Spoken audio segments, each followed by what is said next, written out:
यह कहानी बहुत ही ज्यादा अमेजिंग है।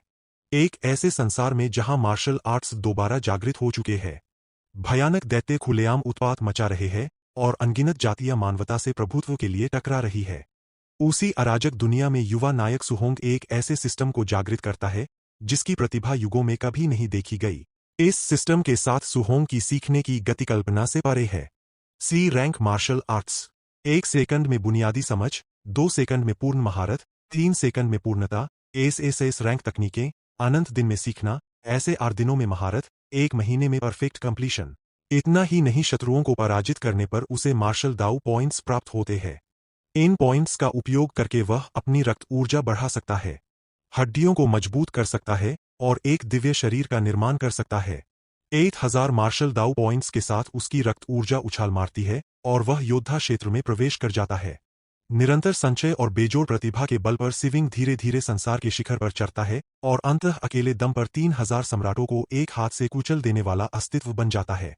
हमारी कहानी की शुरुआत 2 लोगों के बीच चल रहे एक जबरदस्त मुक्केबाजी मुकाबले से होती है। इसके तुरंत बाद हम देखते हैं कि एक जोरदार मुक्का दूसरे व्यक्ति की बाह पर पड़ता है, जिसका असर बहुत तेज होता है। पता चलता है कि यह सुहोंग और उसका दोस्त एक कठिन प्रशिक्षण सत्र में हिस्सा ले रहे हैं। हमारे मुख्य किरदार का ट्रेनिंग पार्टनर दर्द से कराने लगता है क्योंकि वह वॉर बहुत जोरदार लग रहे थे। वह सुहोंग की मार्कनी क्षमता की तारीफ करता और चिन्ह को गुद्दिश भी करता है और सुहोंग पुष्टि करता है कि उसने 2 दिन पहले ही सूक्ष्म स्तर हासिल किया था और बस हमें इस दुनिया में मौजूद मार्शल आर्ट की महारत के 5 स्तरों का संक्षिप्त विवरण मिल जाता है। उसका दोस्त पूरी तरह से हैरान है और कहता है कि उनकी कक्षा में कोई भी उसके आसपास भी नहीं आता। हमारा मुख्य किरदार प्रशिक्षण पर वापस जाने के लिए बेताब है, लेकिन उसका साथी आराम करने की गुहार लगाता है।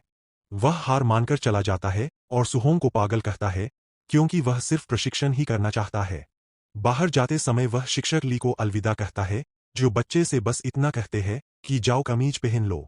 फिर शिक्षक हमारे नायक के पास आकर किसी गंभीर बात पर चर्चा करते हैं। वे पूछते हैं कि सुहोंग ने अभी तक जो का प्रवेश का शुल्क क्यों नहीं चुकाया है। सुहोंग अपने पारिवारिक हालात के चलते और समय मांगता है, लेकिन शिक्षक कहता है कि वह कुछ नहीं कर सकता। अभ्यास खत्म होने के बाद जिम पूरी तरह खाली हो जाता है। सिर्फ सुहोंग ही अकेला अभ्यास कर रहा होता है। हमारा लड़का अकेला रह जाता है और डॉलर की फीस को लेकर परेशान और निराश होता है। उसे याद है कि जब वह मात्र 3 वर्ष का था तब उसके माता पिता का देहांत हो गया था। तब से वे अपनी चाची और चाचा के साथ रह रहा है, जो उसके प्रशिक्षण में पूरा सहयोग देते हैं। इस क्रूर दुनिया में मार्शल आर्टिस्ट बनना एक बेहद लाभदायक पेशा है, इसीलिए सुहोंग को इस बात का अपराध बोध होता है कि वह उन पर बोझ बन रहा है, जबकि वह जी तोड़ मेहनत कर रहा है। सुहोंग अपने छोटे से साधारण से अपार्टमेंट में घर की ओर चल पड़ता है, लेकिन दरवाजे से ही वह अपने चाचा चाची को किराए के पैसों की कमी के बारे में बात करते हुए सुन लेता है।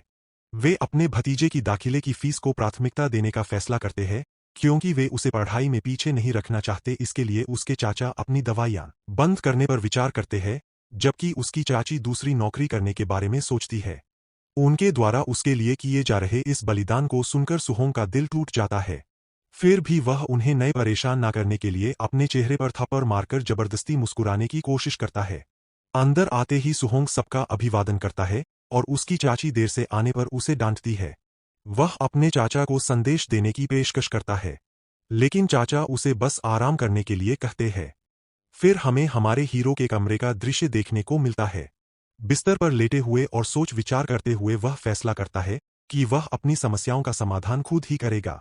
ऐसा करने के लिए जो हॉर्न को लगता है कि जल्दी पैसा कमाने का सिर्फ एक ही तरीका है। अगले दिन हमारा नायक एक छोटे से जंगल से घिरी एक बेहद आधुनिक इमारत की ओर बढ़ता है। यह जगह असल में एक अंडरग्राउंड फाइट क्लब है, जहां जीतने के अलावा कोई और नियम नहीं है।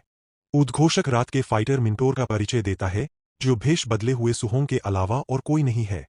60,000 का इनाम जीतने के लिए उसे लगातार 4 मुकाबले जीतने होंगे। भीड़ उस लड़के को देखती है और आपस में फुसफुसाती है कि वह जरूर नौसिखिया होगा। उद्घोषक महिला हमारे हीरो को भीड़ में जोश भरने के लिए कहती है, लेकिन उसे समझ नहीं आता कि क्या करे, तो वह समझाती है कि उसे सबको ताना मारना होगा। सुहोंग को बात समझ आ जाती है। इसके साथ ही वह चिल्लाता है कि वह अजय है और सभी कमजोरों को आगे आने का आह्वान करता है। दर्शक उसके अहंकार से हैरान हो जाते हैं और समझ जाते हैं कि वह ज्यादा देर तक टिक नहीं पाएगा। लेकिन इससे भीड़ में जोश भर जाता है और वे लड़ाई शुरू होने का बेसब्री से इंतजार करने लगते हैं। सुहोंग माहौल में तनाव महसूस करता है, लेकिन पैसे जीतने के लिए लड़ने पर ध्यान केंद्रित रखता है। जल्द ही चूहे का मुखौटा पहने एक आदमी सुहोंग का सामना करने के लिए रिंग में उतरता है। नायक अपने प्रतिद्वंदी का विश्लेषण करता है और उसकी रणनीति में कमजोरी ढूंढ लेता है।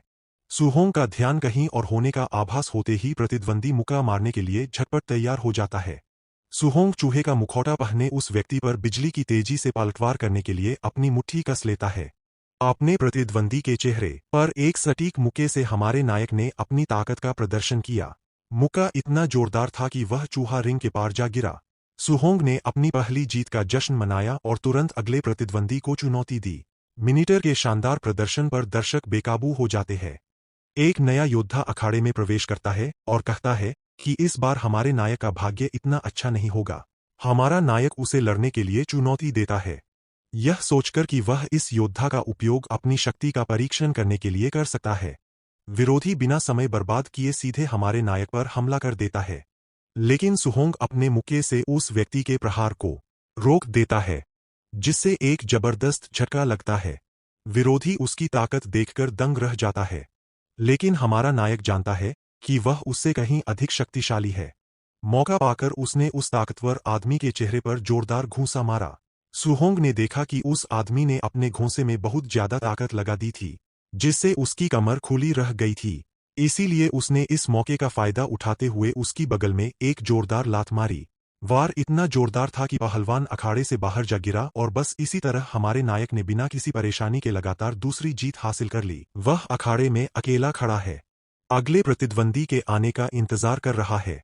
एक आलीशान निजी कमरे में सूट पहने एक व्यक्ति कहता है कि मिंटर एक प्रशिक्षु के हिसाब से काफी ताकतवर है।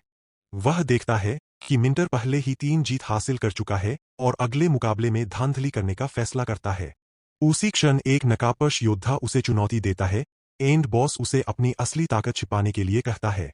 इसी बीच हमारा नायक सोचता है कि अपनी नई मुक्केबाजी तकनीक से इन लोगों को हराना बहुत आसान था। वह फिर से ध्यान केंद्रित करता है, यह जानते हुए कि उसे 60,000 जीत के लक्ष्य तक पहुंचने में बस एक और जीत बाकी है। अचानक उसे अपना आखिरी प्रतिद्वंदी दिखाई देता है। भीड़ नए प्रतिद्वंदी को व्हाइट फॉक्स के रूप में पहचान लेती है। वह हंगामा मचा रहा है क्योंकि वह एक तरह का मार्शल आर्टिस्ट है, जो कि एक तरह से धोखा है। हमारा हीरो जानता है कि यह लड़ाई कठिन होने वाली है, लेकिन वह हारने के बारे में सोच भी नहीं सकता। व्हाइट एक छोटी सी घमंडी मुस्कान बिखेरता है, जिससे पता चलता है कि वह काफी आत्मविश्वास से भरा हुआ है। वह सुहांग से कहता है कि डरो मत, क्योंकि वह जानता है कि उसे कैसे आराम से हराना है। दोनों के रिंग में आने के बाद उद्घोषक अंतिम मैच की घोषणा करता है। घंटी बजते ही दोनों पूरी रफ्तार से एक दूसरे की ओर दौड़ पड़ते हैं। हमारा नायक पहले ही हमले में पूरी ताकत झोंकने का फैसला करता है। वह एक जोरदार मुक्का मारता है, लेकिन सफेद लोमड़ी भी उतने ही जोरदार मुक्के से उसे रोक देती है।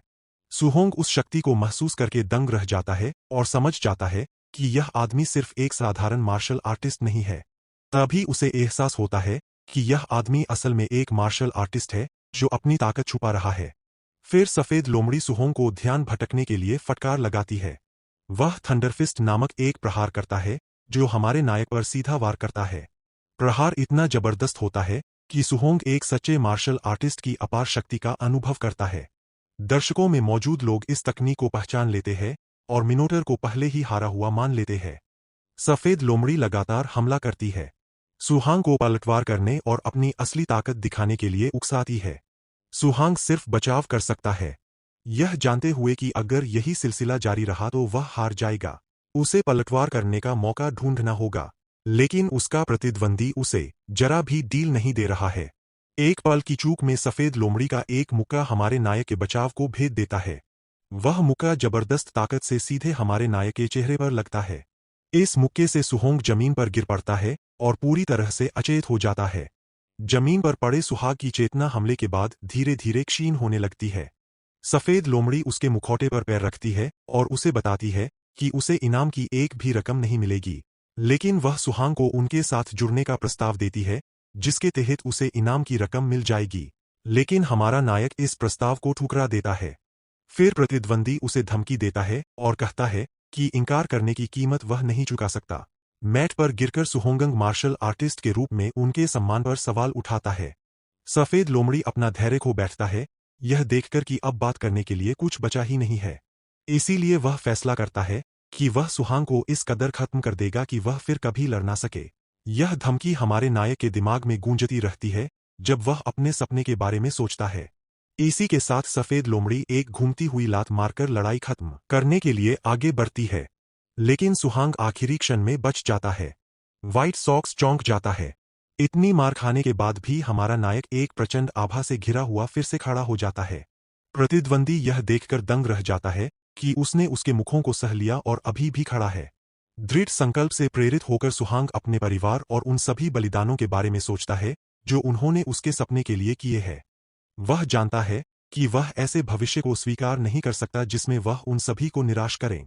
अचानक एक रहस्यमय स्क्रीन प्रकट होती है और उससे पूछती है कि वह अपने विश्वास और परिवार के लिए क्या बलिदान देगा।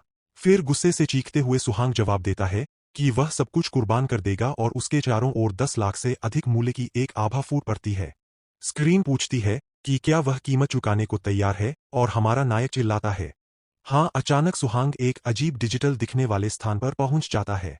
वह आश्चर्यचकित रह जाता है जब एक भयावह परछाई उभरती है। इसके सामने एक सुनहरी आकृति एक जबरदस्त उपस्थिति के साथ प्रकट होती है। यह आकृति कहती है कि वह उसे एक मौका देगी और फिर धीरे धीरे लुप्त होने लगती है। उस आकृति का सुनहरा प्रकाश हमारे नायक की ओर बढ़ता है और उसे पूरी तरह से घेर लेता है। उसके सामने एक सुनहरी सिस्टम स्क्रीन तैरती हुई दिखाई देती है।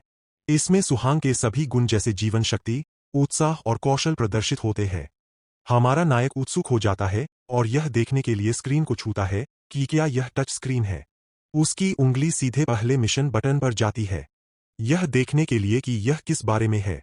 मिशन फाइट फॉक्स को हराने और अपनी मार्शल आर्ट को बेहतर बनाने का एक ट्यूटोरियल है। सुहांग सोचता है कि बिगिनर्स गाइड क्या है, तभी उसका एक क्लोन प्रकट हो जाता है। बिना समय गंवाए क्लोन हमारे नायक पर झपट पड़ता है, लेकिन अपनी सहज प्रतिक्रिया से सुहाग क्लोन के मुक्के से बच जाता है। उसे एहसास होता है कि क्लोन अपनी वज्रमुठी तकनीक का इस्तेमाल ठीक उसी तरह कर रहा है जैसा कि मैनुअल में बताया गया है। क्लोन को गुरु मानकर सुहाग ने सीखने का यह मौका गंवाने का फैसला किया। वह लड़ाई में कूद पड़ा और अपने क्लोन से मुक्केबाजी शुरू कर दी। हमारा नायक समझ गया कि क्लोन उसे लड़ने का एकदम सही तरीका दिखा रहा है और उसे पूरी तरह से हरा रहा है। लेकिन क्लोन ने जरा भी संकोच नहीं किया और सुहोंग के पेट में जोरदार मुक्का मारा, इतना जोरदार कि हमारा हीरो पीछे की ओर उड़ गया।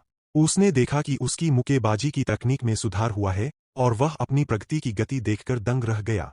मुस्कुराते हुए वह समझ जाता है कि यह जगह उसके कौशल को अविश्वसनीय रूप से तेजी से निखार सकती है। इसीलिए दोनों अपनी पूरी ताकत से लड़ने में जुट जाते हैं और गहन प्रशिक्षण जारी रखते हैं। हर वार के साथ हमारे नायक की वज्र मुट्ठी पर महारत बढ़ती ही जाती है, इधर जाती है। वे वॉइड स्टेप का अभ्यास भी करते हैं और सुहांग की दक्षता में जबरदस्त वृद्धि होती है। थोड़े ही समय में उसके सभी कौशल अपने अधिकतम स्तर के करीब पहुंच जाते हैं। उसका फ्लोटिंग लाइट पाम सबसे पहले माइक्रो लेवल तक पहुंचता है। ठीक उसके वॉइड स्टेप के उसी मुकाम तक पहुंचने के बाद एक आखिरी प्रहार के साथ उसकी वज्र मुट्ठी आखिरकार मास्टर स्तर पर पहुंच जाती है।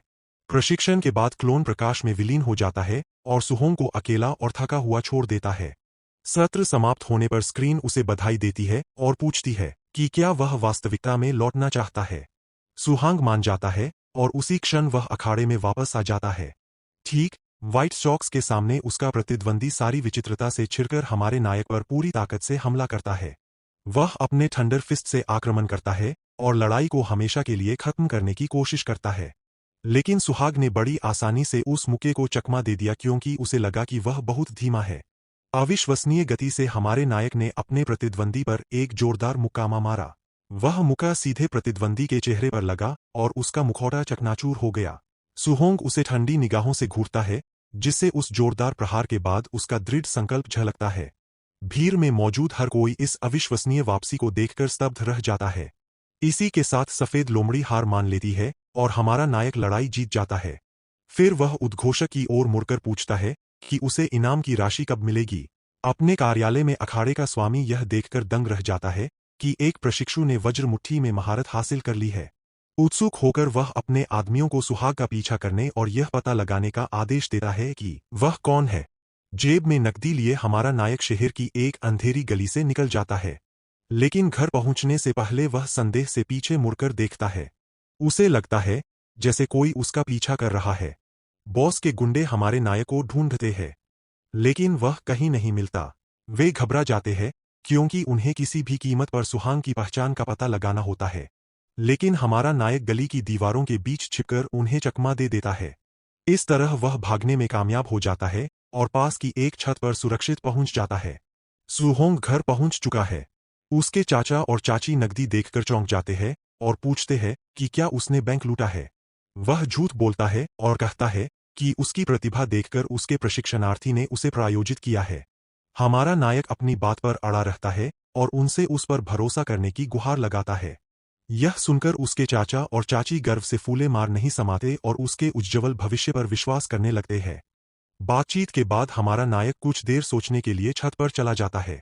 परिवार की आर्थिक समस्या हल हो जाने से उसे राहत मिली है। सुहांग सिस्टम को मदद के लिए धन्यवाद देता है, लेकिन देखता है कि केवल उसके कौशल में ही बदलाव आया है।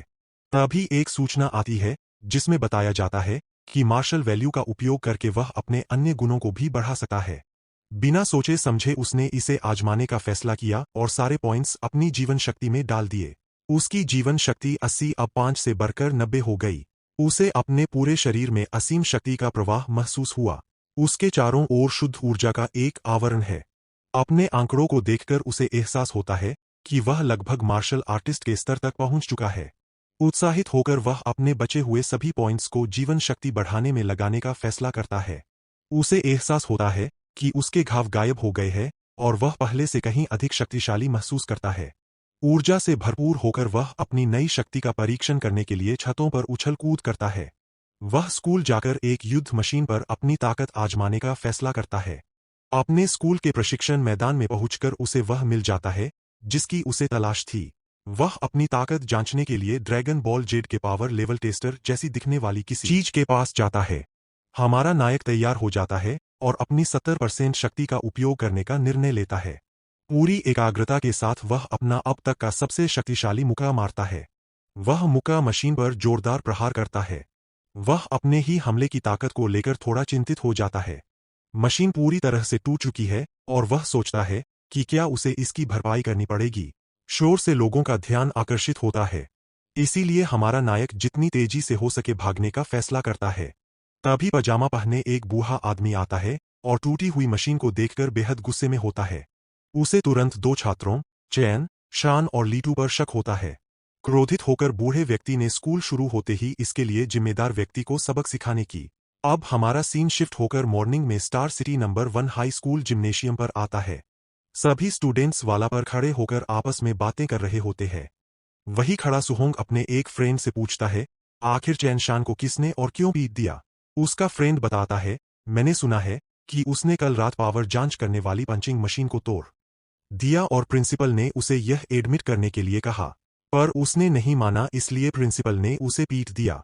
वह ऑनवर तरह से कहता है तो इसका ब्लेम उसके ऊपर लगा। तभी प्रिंसिपल अभी को शांत रहने को कहता है और पाने पास खड़े पर्सन को इंट्रोड्यूस करते हुए कहता है, आज मैंने अपने ओल्ड कॉमरेड को इनवाइट किया है जो कि मार्शल आर्टिस्ट के तीसरी टायर का पर्सन चयन है और आज यह तुम सभी को सी रैंक मार्शल आर्ट थंडर रसफीस्ट सिखाएंगे, इसलिए सभी लोग अपना ध्यान यहाँ रखें। सभी स्टूडेंट्स चैनयान को देख कहते हैं, यह मेरी पहली बार है जब मैं किसी टीयर 3 मार्शल आर्टिस्ट को देख रहा हूँ।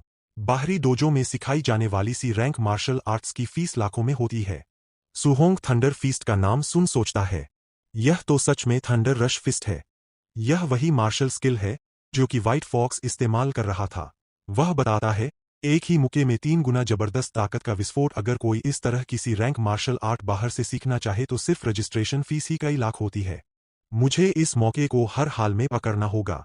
चेनून अभी स्टूडेंट से कहता है, छात्रों अब फालतू बातें बंद करो, मैं इसे शुरू से अंत तक 10 बार दिखाऊंगा। तुम कितना सीख पाते हो यह पूरी तरह तुम पर निर्भर करता है। वह एक पोजीशन में जाकर अपना एक पैर आगे रखता है और हवा में एक पंच चलाता है। Thunder rush fist. इस मुक्के की गति भयंकर और दबदबे से भरी होती है। बेसिक स्तर पर मुक्का मारने पर थंडर जैसी आवाज निकलती है। प्रोफेशन स्तर पर 3 आवाजें निकलती है। माइक्रो स्तर पर 5 आवाजें और मास्टर स्तर पर 7 आवाजें। यही मेरा वर्तमान स्तर है और लास्ट परफेक्ट स्तर पर 9 आवाजें निकलती है। यह कहकर वह उन्हें वह स्किल दिखा देता है। वह खड़ा होकर कहता है, लेकिन ज्यादा ऊंचा लक्ष्य मत रखो। अगर आज बेसिक तक पहुंच गए तो वही काफी है। सभी स्टूडेंट्स मन में जुनून और आत्मविश्वास लेकर उस मार्शल स्किल का अभ्यास करने लगते हैं और चंतियान उन्हें साथ में उन्हें दिखा भी रहा होता है। कुछ घंटों बाद कई सारे स्टूडेंट्स थक हारकर वहीं पर बैठ जाते हैं और कुछ स्टूडेंट्स अभी भी अभ्यास कर रहे होते हैं। सभी स्टूडेंट्स कहते हैं, इसे सीखना सच में बहुत हार्ड है। क्या किसी को कोई ट्रिक पर चली जिसे हम इसे आसानी से सीख सके? वही सुहंग का फ्रेंड भी काफी थक कर कहता है, सी रैंक की मार्शल स्किल सच में काफी कठिन होती है। वह पीछे मुड़कर सुहोंग से पूछता है, क्या तुमने इसे सीख लिया? जब वह पीछे मुड़ता है तो उसे वहां सुहोंग नहीं दिखता है। वो हैरानी से कहता है, आखिर वो कहाँ चला गया? तभी एक स्टूडेंट खुश होकर कहता है, मैंने इसका बेसिक लेवल सीख लिया। सुहोंग का फ्रेंड उसे देख कहता है, तभी चैन शान को एक रियल जीनियस कहा जाता है। आखिर उसका ब्रेन किस चीज से बना है जिससे उसने इसे इतने आसानी से सीख लिया? वही प्रिंसिपल भी उसकी इस प्रोग्रेस को देख खुशी से चेन्यान से कहता है, यह हमारे स्कूल का नंबर 1 जीनियस है। क्या तुम उसे गाइड करने के लिए रुचि रखते हो? चेन तियान प्रिंसिपल से कहता है, यह तुम्हारे स्कूल में जीनियस है, लेकिन यह दूसरे स्कूल में बिल्कुल बिल्कुल नॉर्मल है। वही सभी स्टूडेंट्स चैनशान को सबसे पहले बेसिक लेवल पर पहुंचने की बधाई दे रहे होते हैं। चयान और प्रिंसिपल जिम्नेशियम में बाहर निकल आते हैं। चन्यान प्रिंसिपल से कहता है, ओल्डली तुम्हारे इस बैच के छात्र बेकार है। मुझे यहां आकर समय ही बर्बाद करना पड़ा। प्रिंसिपल उससे कहता है, अगर कोई एक भी बेसिक लेवल तक पहुंच जाए तो वही बहुत है और तुम टॉप टियर जीनियस खोजने की उम्मीद कर रहे हो। चैन त्यान वापस से कहते हैं, मार्शल डाउ की कल्टीवेशन बेहद निर्दयी होती है। यह टैलेंट सबसे ज्यादा मायने रखता है। सिर्फ मेहनत के भरोसे बिना मौके और किस्मत के आगे बढ़ना नामुमकिन है। तभी वे दोनों कुछ सुन एकदम हैरान रह जाते हैं।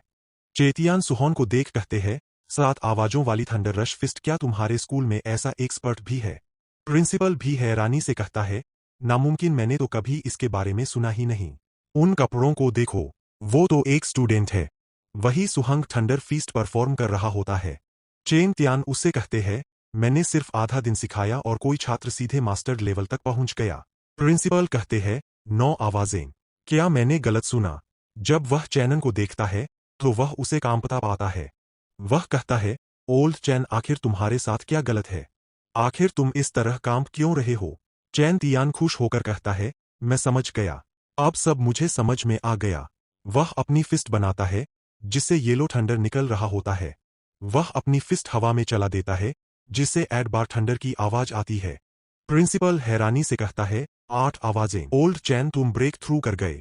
चैन्यान बताता है, अभी जो थंडर रश फिस्ट मैंने देखी उसी से मुझे प्रेरणा मिली। अगर वह न होता तो शायद इस पूरी जिंदगी में कभी ब्रेक थ्रू नहीं कर पाता।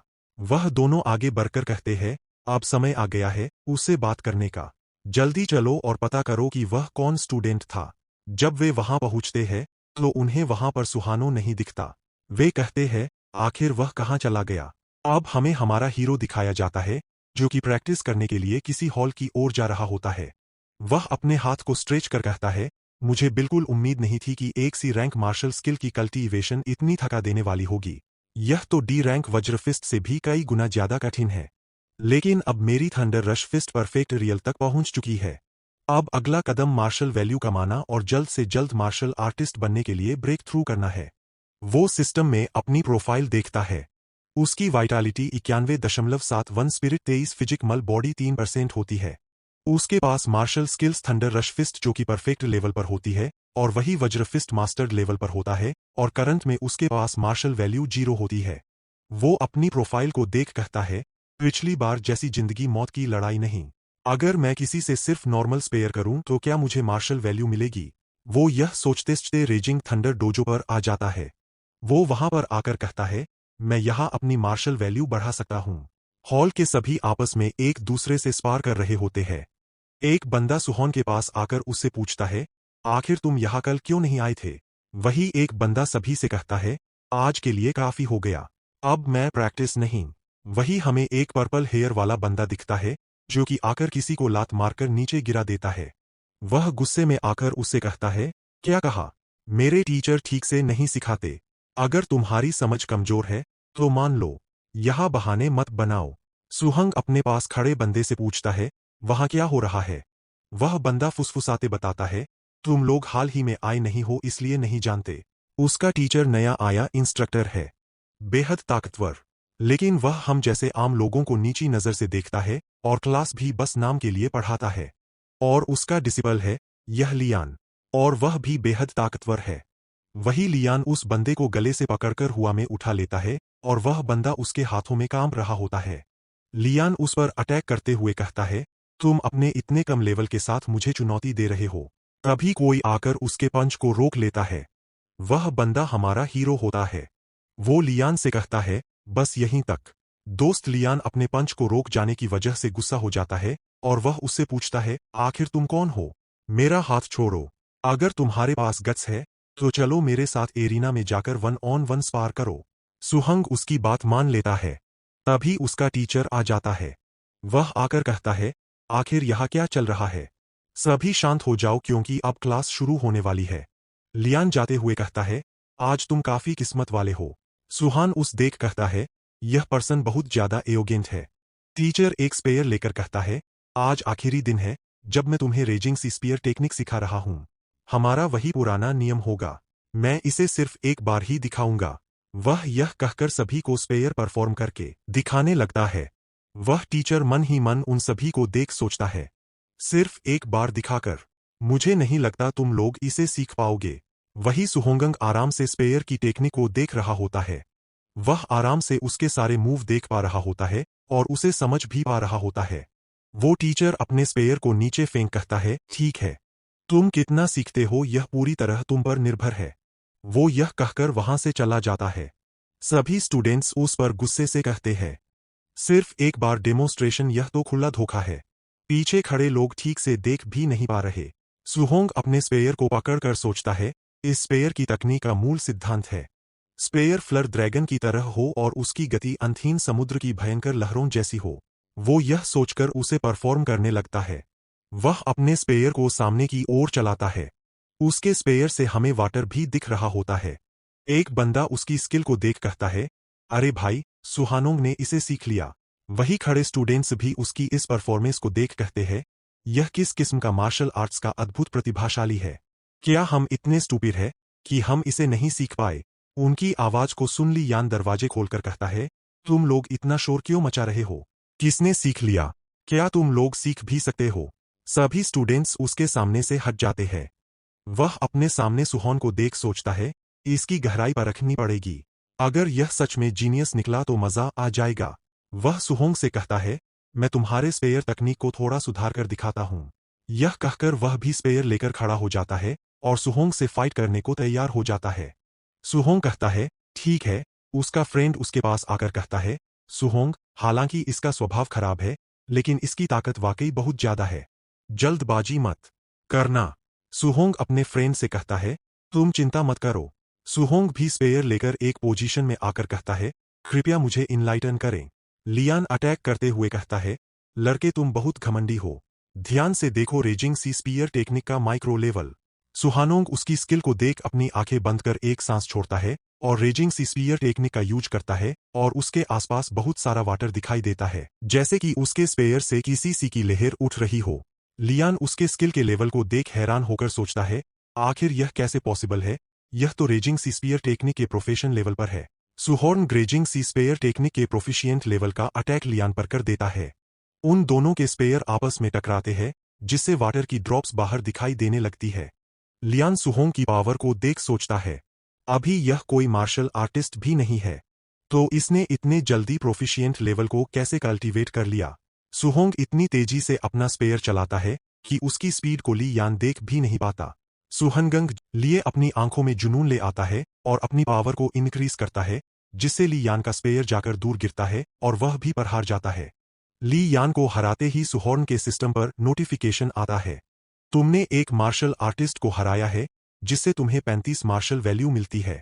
सुहनोंग उस नोटिफिकेशन को देख कहता है, अगर मैं ऑर्डिनरी स्पार से हो मार्शल वैल्यू पा सकता हूं तो मुझे फ्यूचर में और भी अधिक स्पार करने चाहिए। वही लियान अपनी हार से बिल्कुल टूट जाता है और घुटनों पर बैठ कहता है, यह इम्पॉसिबल है। आखिर कोई पर्सन कैसे ही इतने जल्दी रेजिंग सी स्पेयर टेक्निक के प्रोफिशिएंट लेवल पर पहुंच सकता है? अगर ऐसा है तो मेरी इतने सालों की मेहनत का क्या फायदा। वो यह सोचकर गुस्से में सुहोंग पर अटैक करने के लिए आगे बढ़ता है। वही सुहोंग उसे अपने ऊपर अटैक करते हुए फील कर लेता है और असली नर देखने लगता है। जब उसका पंच सुहोंग से लगने वाला होता है तभी किसी की आवाज आती है, यह बहुत हो गया, अब यहीं पर रुक जाओ। अपने मास्टर की आवाज को लियान वहीं पर रुक जाता है। अचानक से अपने मास्टर को देख वह हैरान रह जाता है। तभी उसके मास्टर उसके पास आकर उसे एक थप्पड़ मार देते हैं और उससे कहते हैं, अगर तुम एक असफलता को भी सहन नहीं कर सकते तो तुम कैसे अपने आप को एक मार्शल आर्टिस्ट कह सकते हो। अपने मास्टर से चाटा खाने से ली यान सदमे में चला जाता है। वहीं उसका मास्टर सुहॉर्न की पावर को देख सोचता है, उसने मेरी तकनीक सिर्फ एक बार देखी और एक ही बार में रेजिंग सीस्पेयर टेक्निक के प्रोफिशिएंट लेवल तक सीख लिया। यहाँ तक कि मैजिक सिटी की इंपीरियल कैपिटल के जीनियस भी इतने जीनियस नहीं होते। वह लियान का सर झुकाते हुए सोचता है, यह बच्चा लियान थोड़ा टैलेंटेड है, लेकिन वह बेहद घमंडी भी है। ऐसे जीनियस से टकराना दरअसल एक अच्छी बात ही है।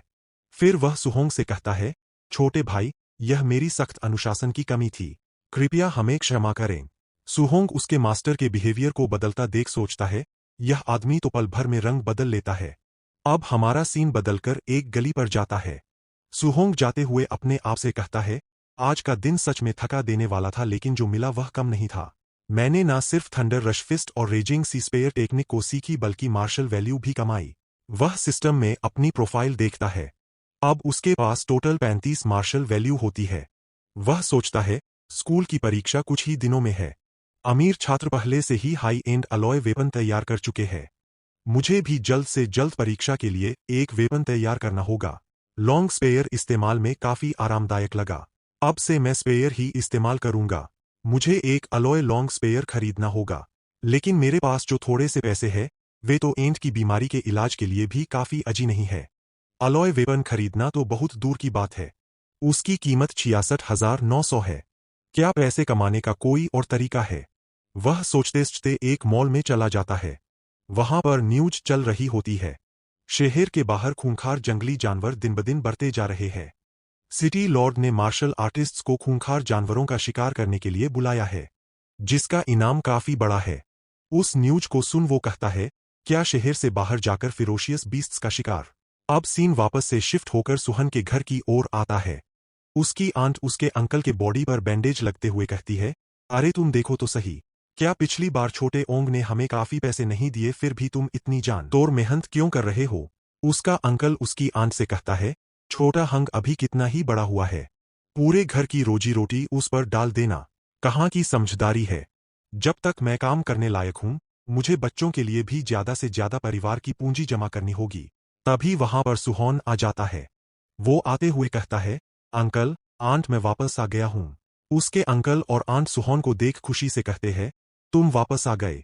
वह अपनी आंट के हाथ से बैंडेज लेते हुए कहता है, आंट रहने दीजिए, यह काम मुझे करने दीजिए। उसकी आंट कहती है, इस बच्चे को देखो, घर आते ही आराम करने को कहा था। वह अंकल को बैंडेज लगते हुए कहता है, अंकल, अब मैं पैसे कमा सकता हूं, आप अब बाहर काम पर मत जाइए। घर पर रहकर आंट की देखभाल करना अच्छा नहीं लगेगा। उसके अंकल कहते हैं, सुनने में तो अच्छा लगता है, लेकिन मैं यूं ही खाली बैठ नहीं सकता। फिक्र मत करो, मैं बस रोजमर्रा के खर्च के लिए थोड़ा सा कमा लूंगा, खुद पर ज्यादा जोर नहीं डालूंगा। उसकी आंट भी उससे कहती है, लिटिल हंग, भविष्य में तुम्हारी मार्शल आर्ट्स की प्रैक्टिस में बहुत पैसा लगेगा। जहां तक हो सके हम तुम्हारे लिए थोड़ी थोड़ी बचत करना चाहते हैं। उनकी यह बात सुन सुहंग भावुक होकर सोचता है, अंकल और एंट गरीबी के आदी हो चुके हैं। जब तक मैं इतना पैसा ना कमा लूं कि जिंदगी भर काम ना करना पड़े, वे चैन से आराम नहीं करेंगे। मुझे इन फिरोशियस बीस्टर्स को मारने का मौका हाथ से नहीं छोड़ना चाहिए। अब हमें रात में सीधे छत का सीन दिखाया जाता है, लेकिन जंगल बहुत खतरनाक है। सुरक्षा के लिए पहले मुझे अपनी ताकत और बढ़ानी होगी। मैं अपने सभी मार्शल वैल्यू का यूज करके अपनी वाइटालिटी को बढ़ाऊंगा। वह सभी मार्शल वैल्यू का यूज करके अपनी वाइटालिटी बढ़ाने लगता है, जिससे उसकी वाइटालिटी 0.1 के कई बार इंक्रीज होकर 95.2 पर पहुंच जाती है। वह अपनी वाइटालिटी को देख सोचता है, अब मैं मार्शल आर्टिस्ट बनने से बस एक कदम दूर हूं। अब हमारा सीन बदलकर सीधे 2 दिन बाद आता है। वो रात में अपने स्कूल के जिम्नेशियम में ट्रेनिंग कर थक गया होता है और वह जोर जोर से सांस ले रहा होता है और उसकी martial skills thunder rush fist, raging sea spear technique, Vajra fist, floating light palm, अनवाइड स्टेप सभी परफेक्ट लेवल पर पहुंच चुकी होती है। वो कहता है पूरे 2 दिन लगे, लेकिन आखिरकार मैंने अपनी सारी मार्शल स्किल्स को परफेक्ट लेवल तक पहुंचा दिया। अब टाइम आ गया इस सिटी को छोड़ हंटिंग पर जाने का। अब सीन बदलकर Saturday star city martial artist base की ओर आता है। सुहोंग भी वहीं पर आ जाता है। वह उस बेस को देख कहता है, हालांकि टीवी पर इसे कई बार देख चुका हूं, लेकिन मार्शल आर्टिस्ट बेस में आना आज पहली बार हुआ है। वह बताता है, जो मार्शल आर्टिस्ट आमतौर पर बहुत कम दिखाई देते हैं। यहाँ तो सड़कों पर भरे पड़े हैं। वह फेरोसियस बीस्ट्स की रिवॉर्ड लिस्ट देख रहा होता है। उसमें लिखा होता नॉन रैंक्ड फेरोशियस बीस्ट के लिए 300 ब्लू स्टार कॉइन प्रति जानवर टियर 1, इनिशियल स्टेज के लिए 1000 ब्लू स्टार कॉइन प्रति जानवर टियर 1, मिडिल स्टेज के लिए 3000 ब्लू स्टार कॉइन प्रति जानवर, टियर 1 हाई स्टेज के लिए 5000 ब्लू स्टार कॉइन प्रति जानवर, टियर 2 इनिशियल स्टेज इनाम और भी ज्यादा है। उस लिस्ट में लिख होता है, फेरोशियस बीस्ट को मारने के बाद उसका बायां कान काटकर जमा करना जरूरी है। अगर सबूत नहीं है तो भुगतान नहीं मिलेगा। सुहोंग इसे देख सोचता है, हे भगवान, इतनी कच्ची आदिम क्रूरता। वही पास में एक मार्शल आर्टिस्ट एक लेडी अपना बैग को देते हुए कहता है, ब्यूटी जरा हिसाब लगाना, यह सब कितना कीमती होगा। सुहोन उस ओर देख सोचता है, उस थैले में शायद फिरोशस बीस्ट के बाएं कान ही भरे हैं। तभी साइड से आवाज आती है, हटो, रास्ता खाली करो। उस आवाज को सुन सुहंग भी उसी ओर देखने लगता है। एक ग्रुप अपने पीछे एक बहुत बड़ा बैग कैरी किए होता है। उस ग्रुप के मेंबर्स कहते हैं, क्या दिखता नहीं है, यंग मास्टर यह आ चुके हैं। सुहोंग यंग मास्टर ये को देख सोचता है, यह पहना हुआ ये आभा थोड़ा सा अंडरग्राउंड बॉक्सिंग एरिना के व्हाइट फॉक्स जैसा नहीं लग रहा। सभी मार्शल आर्टिस्ट उसे देख कहते हैं, यह नाटक क्यों कर रहे हैं? अगर इसका अंकल इस बेस का इंचार्ज न होता तो मैं इसे कब का एक थापर मार चुका होता। सुना है कुछ दिन पहले इसे किसी ने बुरी तरह पीटा था, बहुत सुकून मिला होगा। वही एक मार्शल आर्टिस्ट भी कहता है, सच में तभी तो इन दिनों यह दिखाई नहीं दे रहा था। तभी सुहोंग अपनी नजर घुमाकर यह की ओर देखने लगता है। यह भी अपनी तिरछी नजर कर सुहोंग की ओर देखता है। सुहोंग इस पर ज्यादा ध्यान नहीं देता और अपने रास्ते हो जाता है। वो जाते हुए कहता है, यहाँ पर ज्यादा खतरा फेरोशियस बीस्ट से नहीं बल्कि ह्यूमन से है। मुझे सोच समझकर आगे बढ़ना चाहिए। वह एंट्रेंस पर चला जाता है। एक गार्ड उससे पूछता है, तो बच्चे तुम पहली बार और अकेले वाइल्डरनेस में जा रहे हो? सुहोंग इस पर कहता है, हाँ। वह गार्ड सुहोंग को देख सोचता है, एक और घमंडी फियरलेस बच्चा जो अपने आप को ज्यादा आंकता है। सुहोंग उसकी बात पर ध्यान ना देकर सीधे वाइल्डरनेस की ओर बढ़ जाता है। जब वह वाइल्डरनेस में एंटर करता है तो वह हैरान रह जाता है। वहां पर बहुत ज्यादा ग्रीनरी होती है। वो सोचता है, मैं अपनी पूरी तैयारी करके आया रे हूं। अब सीधे 2 घंटे बाद सीन आता है। सुहोंग बीस्ट को ढूंढते हुए थक जाता है। वो कहता है, माँ, इतने टाइम से फिरोशियस बीस्टर्स को ढूंढ रहा हूं, पर मुझे अब तक एक भी नहीं मिला। क्या अभी बीस्ट्स मारे जा चुके हैं? लगता है मुझे फॉरेस्ट के और अंदर जाना पड़ेगा। तभी वह कुछ देख हैरान रह जाता है। अचानक से उसे अपने सामने एक वुल्फ दिखता है। वो उसे देख सोचता है, यह वही होना चाहिए। टेक्स्ट बुक में बताया गया था tier 1 initial stage ferocious beast nether moon wolf के बारे में। जिंदा हालत में इसे मैं पहली बार देख रहा हूं। किताबों में यह बस एक नाम और तस्वीर था, लेकिन सामने खड़ा यह दरिंदा पूरी तरह अलग ही दबाव दे रहा है। आंखों में ठंडी चांदनी जैसी चमक, शरीर से निकलती जानलेवा आभा। यह कोई साधारण फेरोशियस बीस्ट नहीं है। अगर मैं इसे गिरा सका तो यह साबित हो जाएगा कि मैं सच में मार्शल आर्टिस्ट बनने के करीब हूं। तभी वह नेदर मून वुल्फ अपना जबड़ा फाड़कर सुहोंग पर अटैक कर देता है। अचानक से उसे अपने इतने पास देख सुहोंग हैरान रह जाता है और वह भी अटैक करने के लिए आगे बढ़ जाता है। वो वुल्फ सुहोंग पर अटैक कर देता है। सुहोंग नीचे झुककर उसके अटैक से डोज करता है और अपने फीस्ट में येलो थंडर कलेक्ट कर लेता है और नीचे झुक उस पर अपनी वज्रा फीस्ट से अटैक कर देता है। एक ही अटैक में उस वुल्फ की हालत खराब हो जाती है और वह जाकर एक पेड़ से टकराता है। उसी पंच से उसके प्राण पखेरु उड़ जाते हैं और वह वहीं पर मारा जाता है। सुहोंग के फीस्ट में अभी भी हम उसी येलो थंडर को देख पाते हैं। वह अपने हाथ को देख सोचता है, तो क्या राक्षसों से लड़ना ऐसा महसूस होता है? यह मेरी कल्पना से भी ज्यादा रोमांचक है। फाइट की वजह से उसका हाथ कांप रहा होता है। वो अपने हाथ को कांपते हुए देखता है। फिर अपनी फीस्ट को बांधकर कहता है, अब मैं टियर 1 के शुरुआती स्तर के फेरोशियस बीस्ट्स को एक ही बार में मार सकता हूं। अगर टियर 1 के मिडिल स्टेज के बीस्ट से सामना हो तो मैं कैसा करूंगा? वह अभी यही सोच रहा होता है। तभी हमें उसके पीछे से किसी फिरोशियस बीस्ट की आंखें चमकते हुए दिखती है, जो कि अटैक करने के लिए तैयार होता है।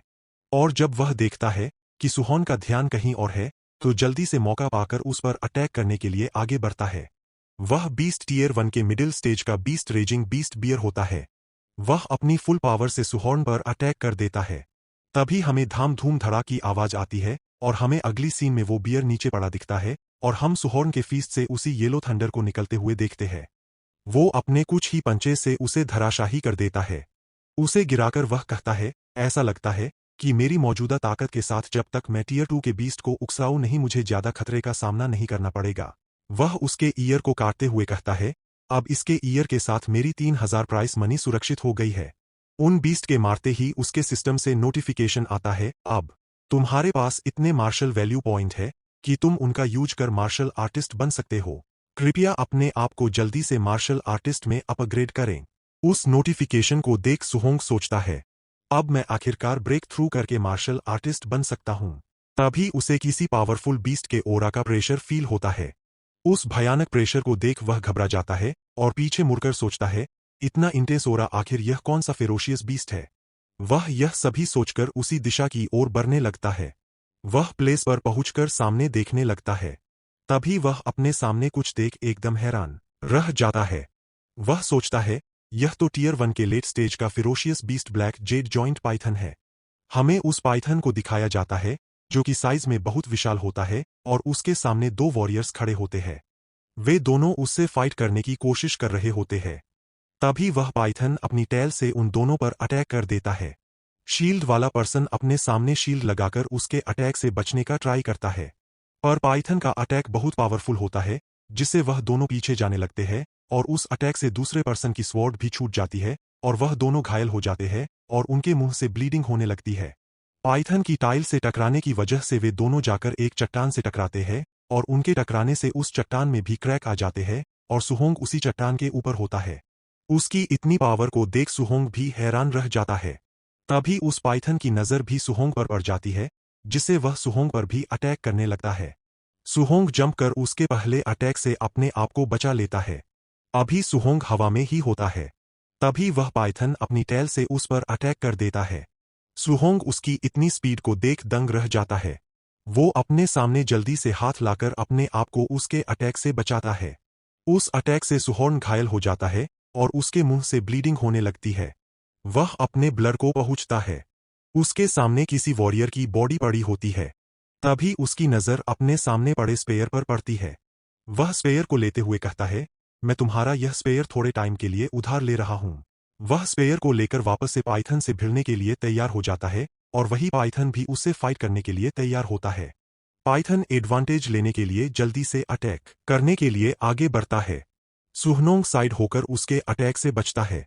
वह मन ही मन सोचता है, आमतौर पर टीयर 1 के लेट स्टेज के बीस्ट को मारने के लिए उसी स्तर के कई मार्शल आर्टिस्टों की टीम की जरूरत पड़ती है।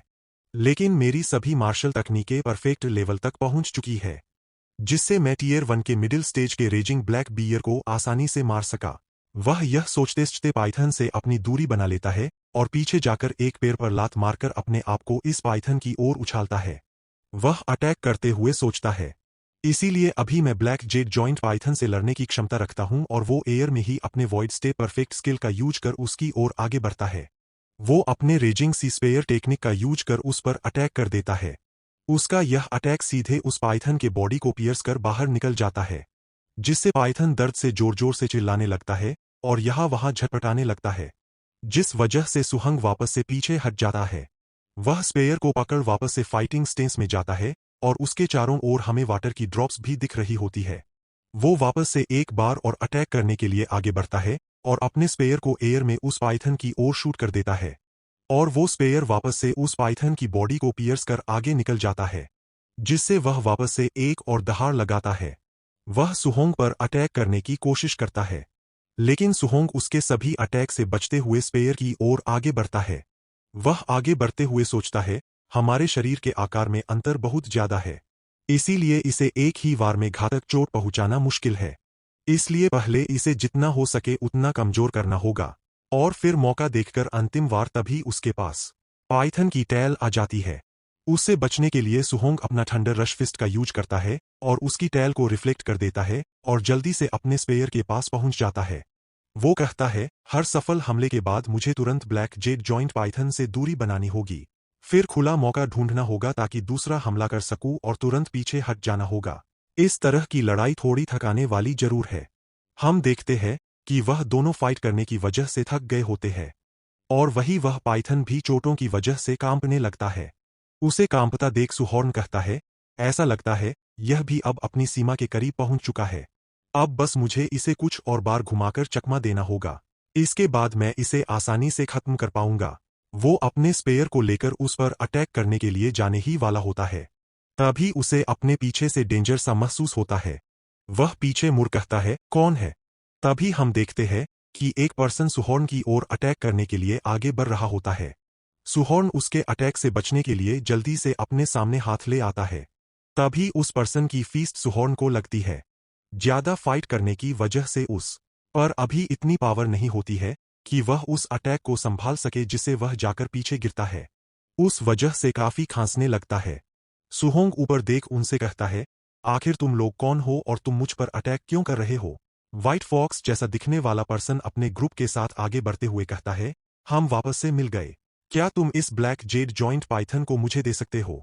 उन सभी के अटैक से सुहोंग थोड़ा घायल हो जाता है और उसके हाथ से उसका स्पेयर भी छूट जाता है और वो अभी उनके सामने घुटनों पर बैठा होता है।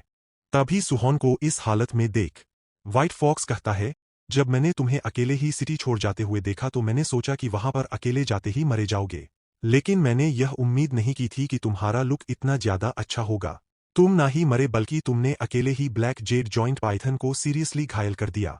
जब वह पाइथन की ओर देखता है, वह उसे पाइथन बहुत ज्यादा घायल और थका हुआ दिखता है। सुहोंग उसे देख सोचता है, वह कह रहा है कि मैंने ही ब्लैक जेड जॉइंट पाइथन को मारा। इसका मतलब वे लोग अभी अभी यहां पहुंचे हैं। वे सभी पांचों के 5 मार्शल आर्टिस्ट हैं।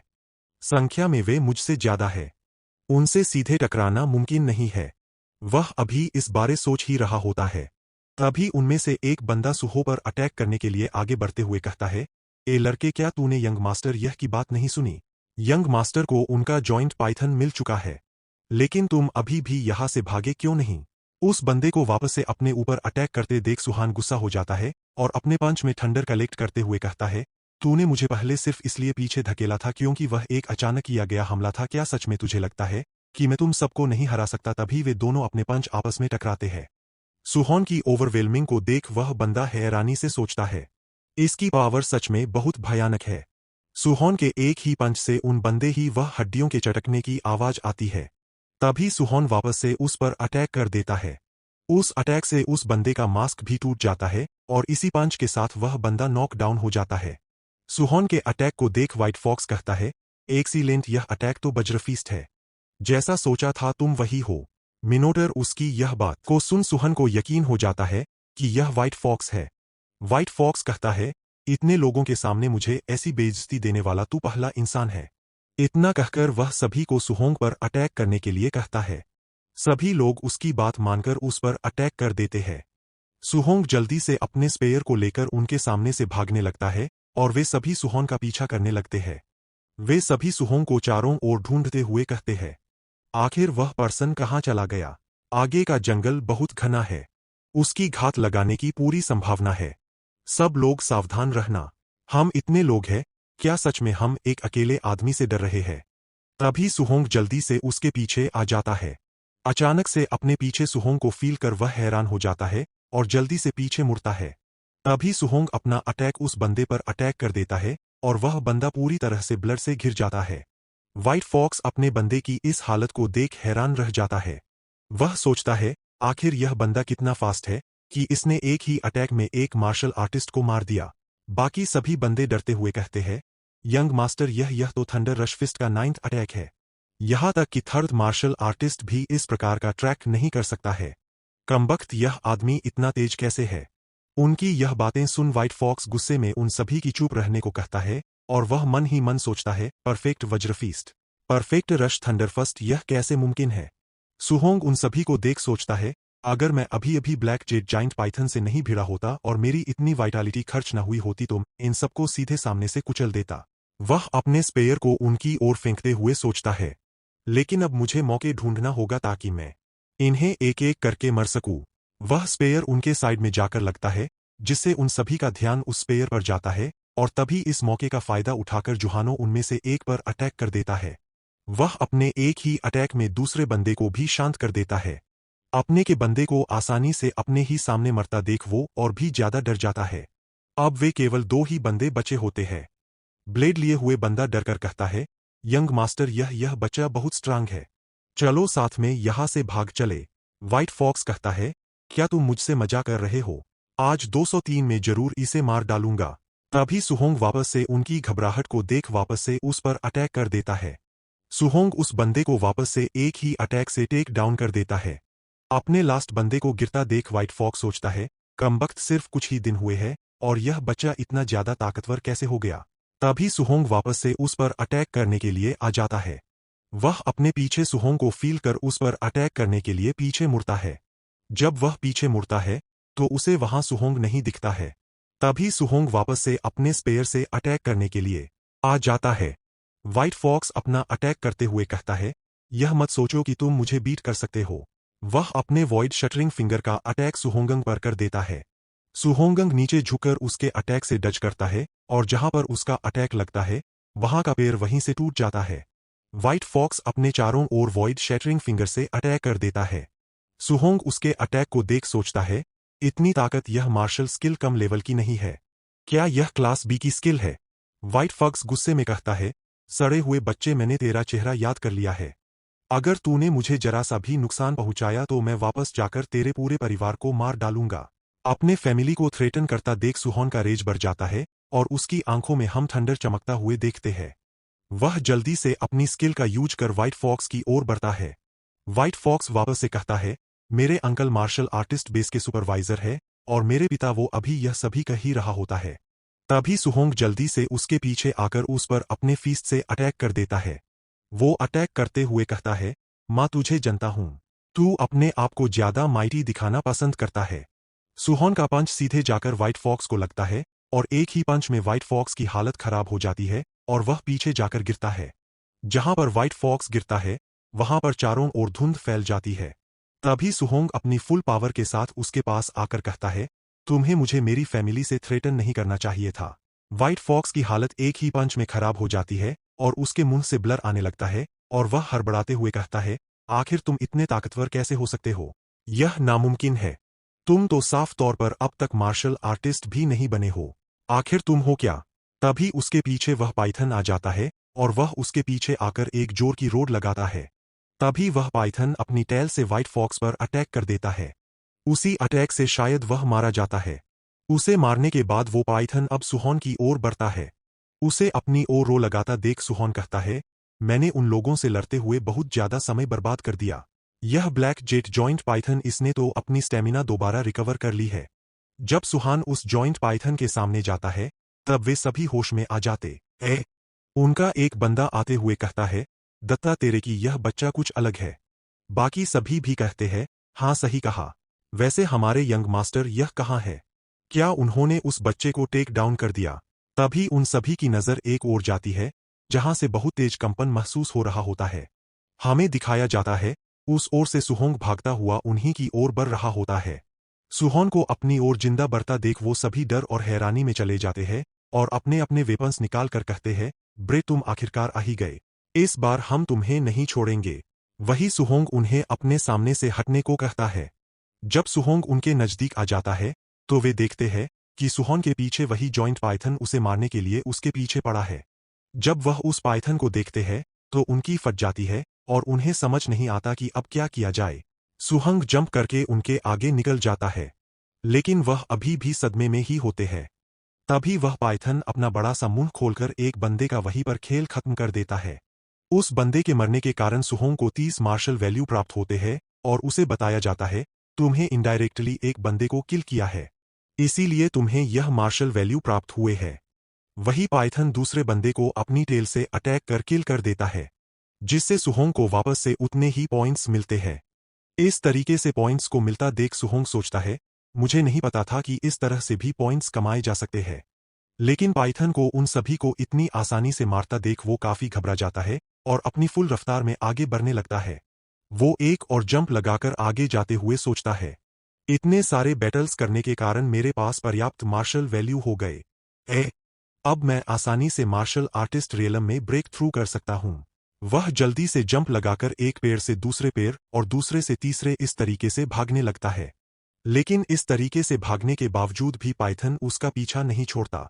वह सोचता है, अगर मुझे कोई सेफ प्लेस मिल जाए तो मैं आसानी से मार्शल आर्टिस्ट रियलम में ब्रेक थ्रू कर लूंगा। तभी उसे अपने सामने एक केव दिखाई देती है। उस केव को देख वह यह डिसाइड करता है कि वह ऐसी केव में जाएगा। वह जल्दी से उस केव की ओर बढ़ने लगता है और वही वह पाइथन भी उसके पीछे आ रहा होता है। वह जल्दी से उस केव में एंटर कर जाता है, जिससे उस पाइथन का मुंह जाकर उसी केव से लगता है, जिससे वह केव पूरी तरह से कांप उठती है।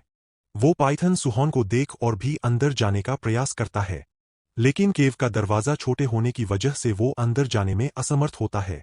वो जोर जोर से रोर मारने लगता है। सुहोंग अपने सिस्टम पैनल को ओपन कर देखता है।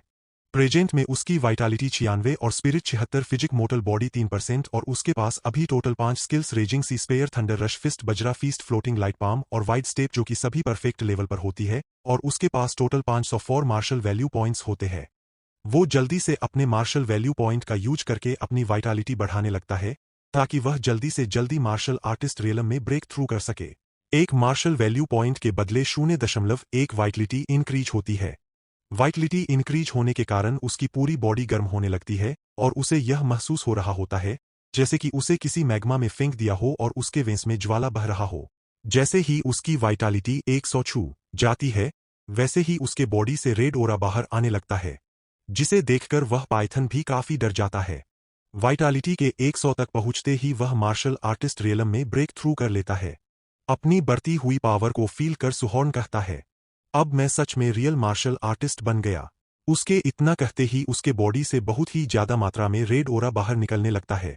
वह अपनी मुट्ठी बंद कर पाइथन की ओर देखते हुए कहता है, अब तुम्हारी बारी है। सुहॉर्न की पावर बढ़ते देख पाइथन डर जाता है और वापस से केव से बाहर जाने लगता है। लेकिन सुहॉर्न उसे पूरी तरह से बाहर निकलने का मौका नहीं देता और जल्दी से अपनी फीस्ट बनाकर उसकी ओर बढ़ जाता है। वो पाइथन अपने मुंह को बाहर निकालने के लिए झटपटाने लगता है, लेकिन उसे काफी देर हो जाती है।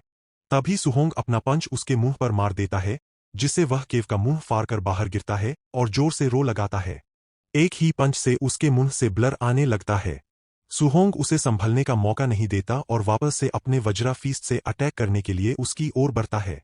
वो पाइथन उसे अपनी ओर बढ़ता देख जल्दी से अपनी टेल से उसके ऊपर अटैक करने का ट्राई करता है, लेकिन सुहोंग उसके इस अटैक को पहले से ही भांप लेता है और अपने पंच से उसके टेल को पीछे धकेल देता है।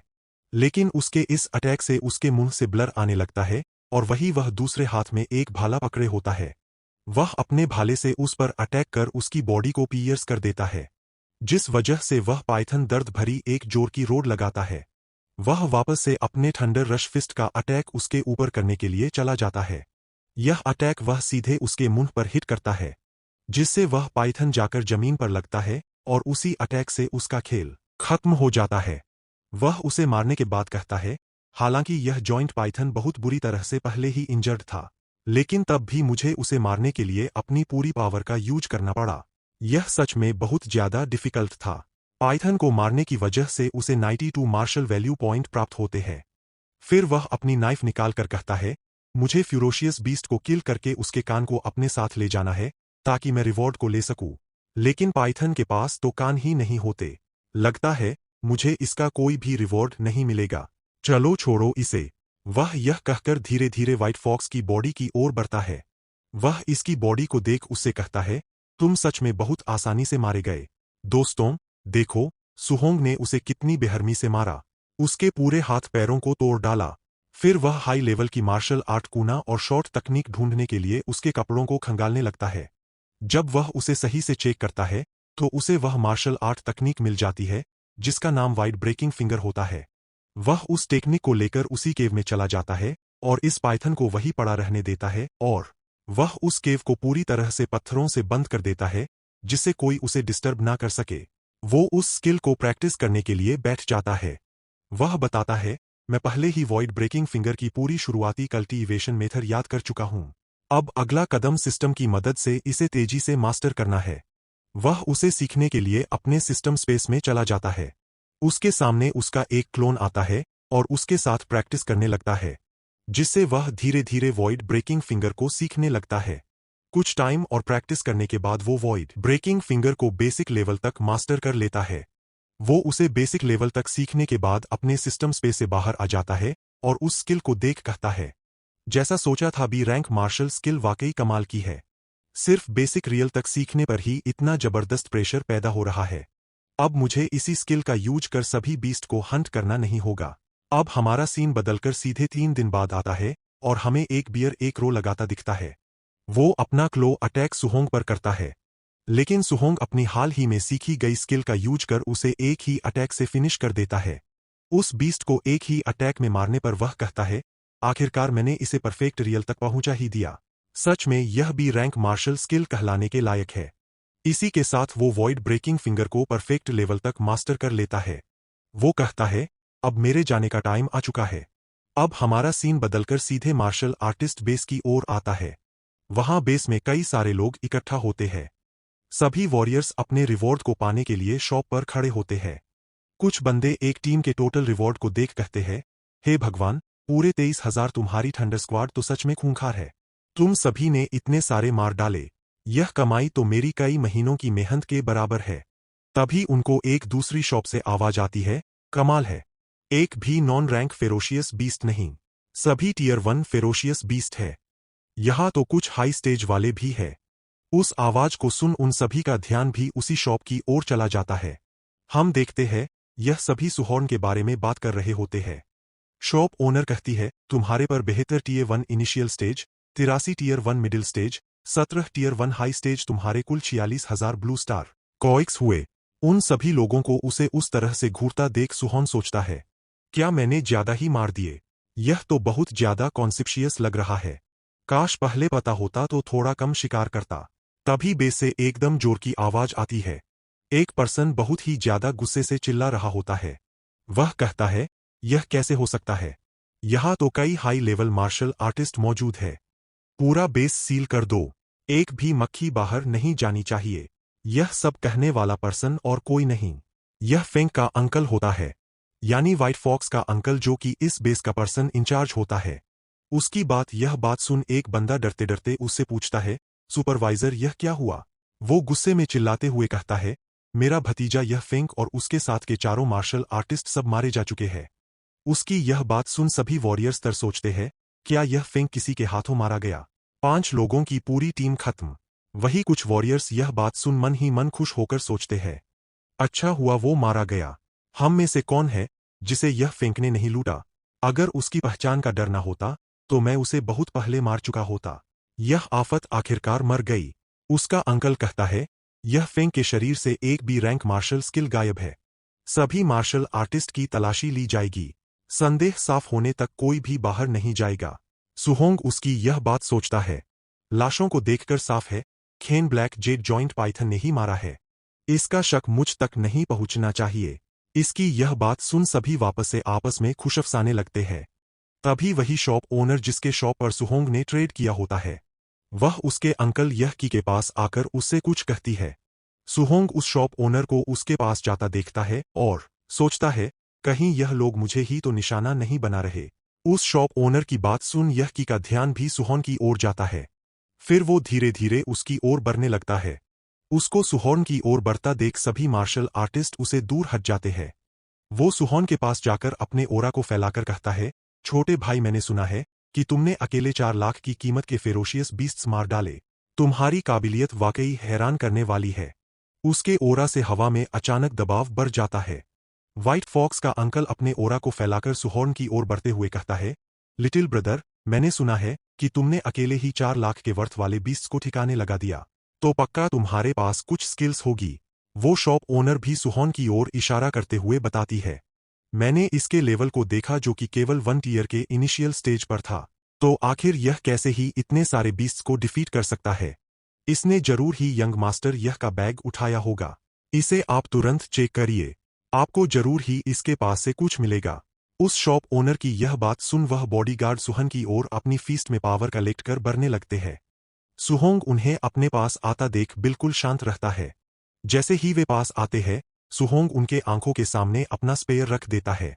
अचानक से सुहोंग के स्पेयर को अपनी आंख के पास देख वो बॉडीगार्ड से थोड़ा डर जाते हैं और फिर पूछते हैं, तुम यह क्या कर रहे हो? और वह मन ही मन अपने आप से कहता है, मैंने इसके स्पेयर को देख भी नहीं पाया कि कब वो मेरे पास पहुंच गया। यह लड़का सच में बहुत भयानक है। सुहनोंग उनसे कहता है, मैं star city number 1 high school का एक स्टूडेंट हूं। क्या तुम यह जानने के बाद भी मुझे सर्च करोगे?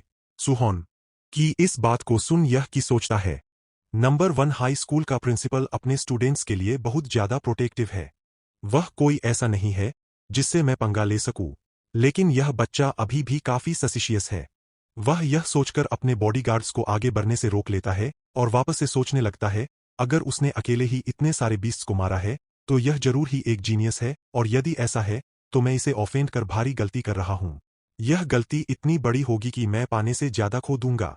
फिर वह अपने उसकी पहले वाले अंदाज में आगे बढ़ते हुए सुहन से कहता है, मेरा भतीजा मारा गया है और हमारी फैमिली मार्शल आर्ट्स की बुक भी चोरी हो गई है। इसीलिए मैं सिर्फ उस कल्पेट को पकड़ना चाहता हूं। मैं होप करता हूं कि तुम इसमें कोऑपरेट करोगे।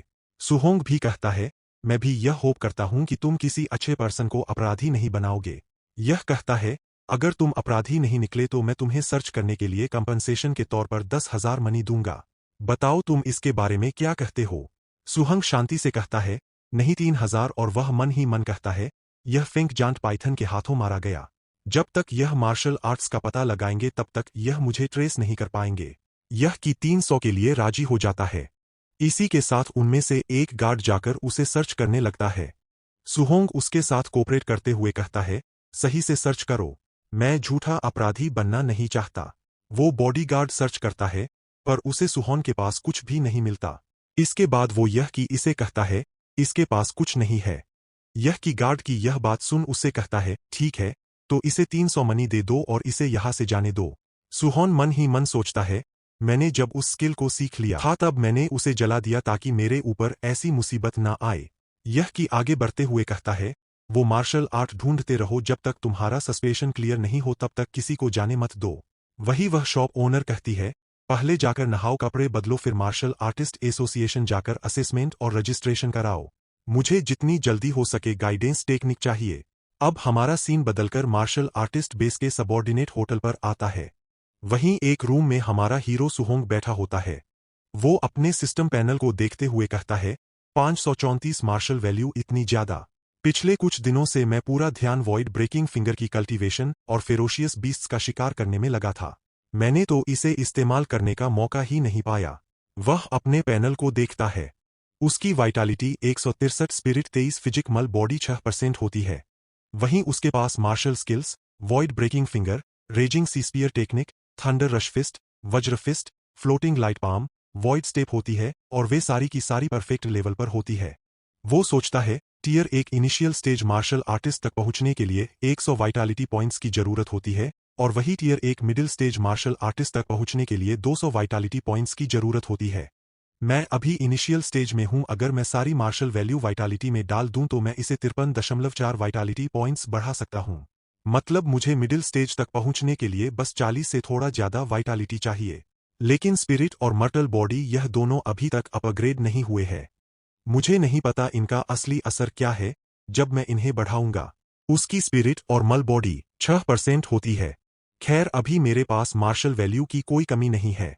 चलो देखते हैं अपग्रेड का असर वाकई कितना जबरदस्त है। इसी सोच के साथ सुहनोंग अपने मार्शल वैल्यू पॉइंट का यूज करके अपनी स्पिरिट बढ़ाने लगता है और उसकी स्पिरिट 0.1 से इंक्रीज होने लगती है। फिर वह अपनी स्पिरिट बढ़ाना रोक देता है और कहता है, स्पिरिट बढ़ाने के बाद मुझे कुछ अलग फील नहीं हो रहा है। फिर इसके बाद वो अपने पॉइंट्स मर्टल बॉडी में ऐड करने लगता है, जिससे उसकी मोटल बॉडी 0.1 से लगातार इंक्रीज होने लगती है। मोटल बॉडी को इंक्रीज करने से उसकी स्ट्रेंथ धीरे धीरे बढ़ने लगती है। वो इसे फील कर कहता है, भाई यह बहुत मजेदार है। मुझे अपनी स्ट्रेंथ बढ़ती हुई महसूस हो रही है। चलो इसमें थोड़ा और ऐड करते हैं।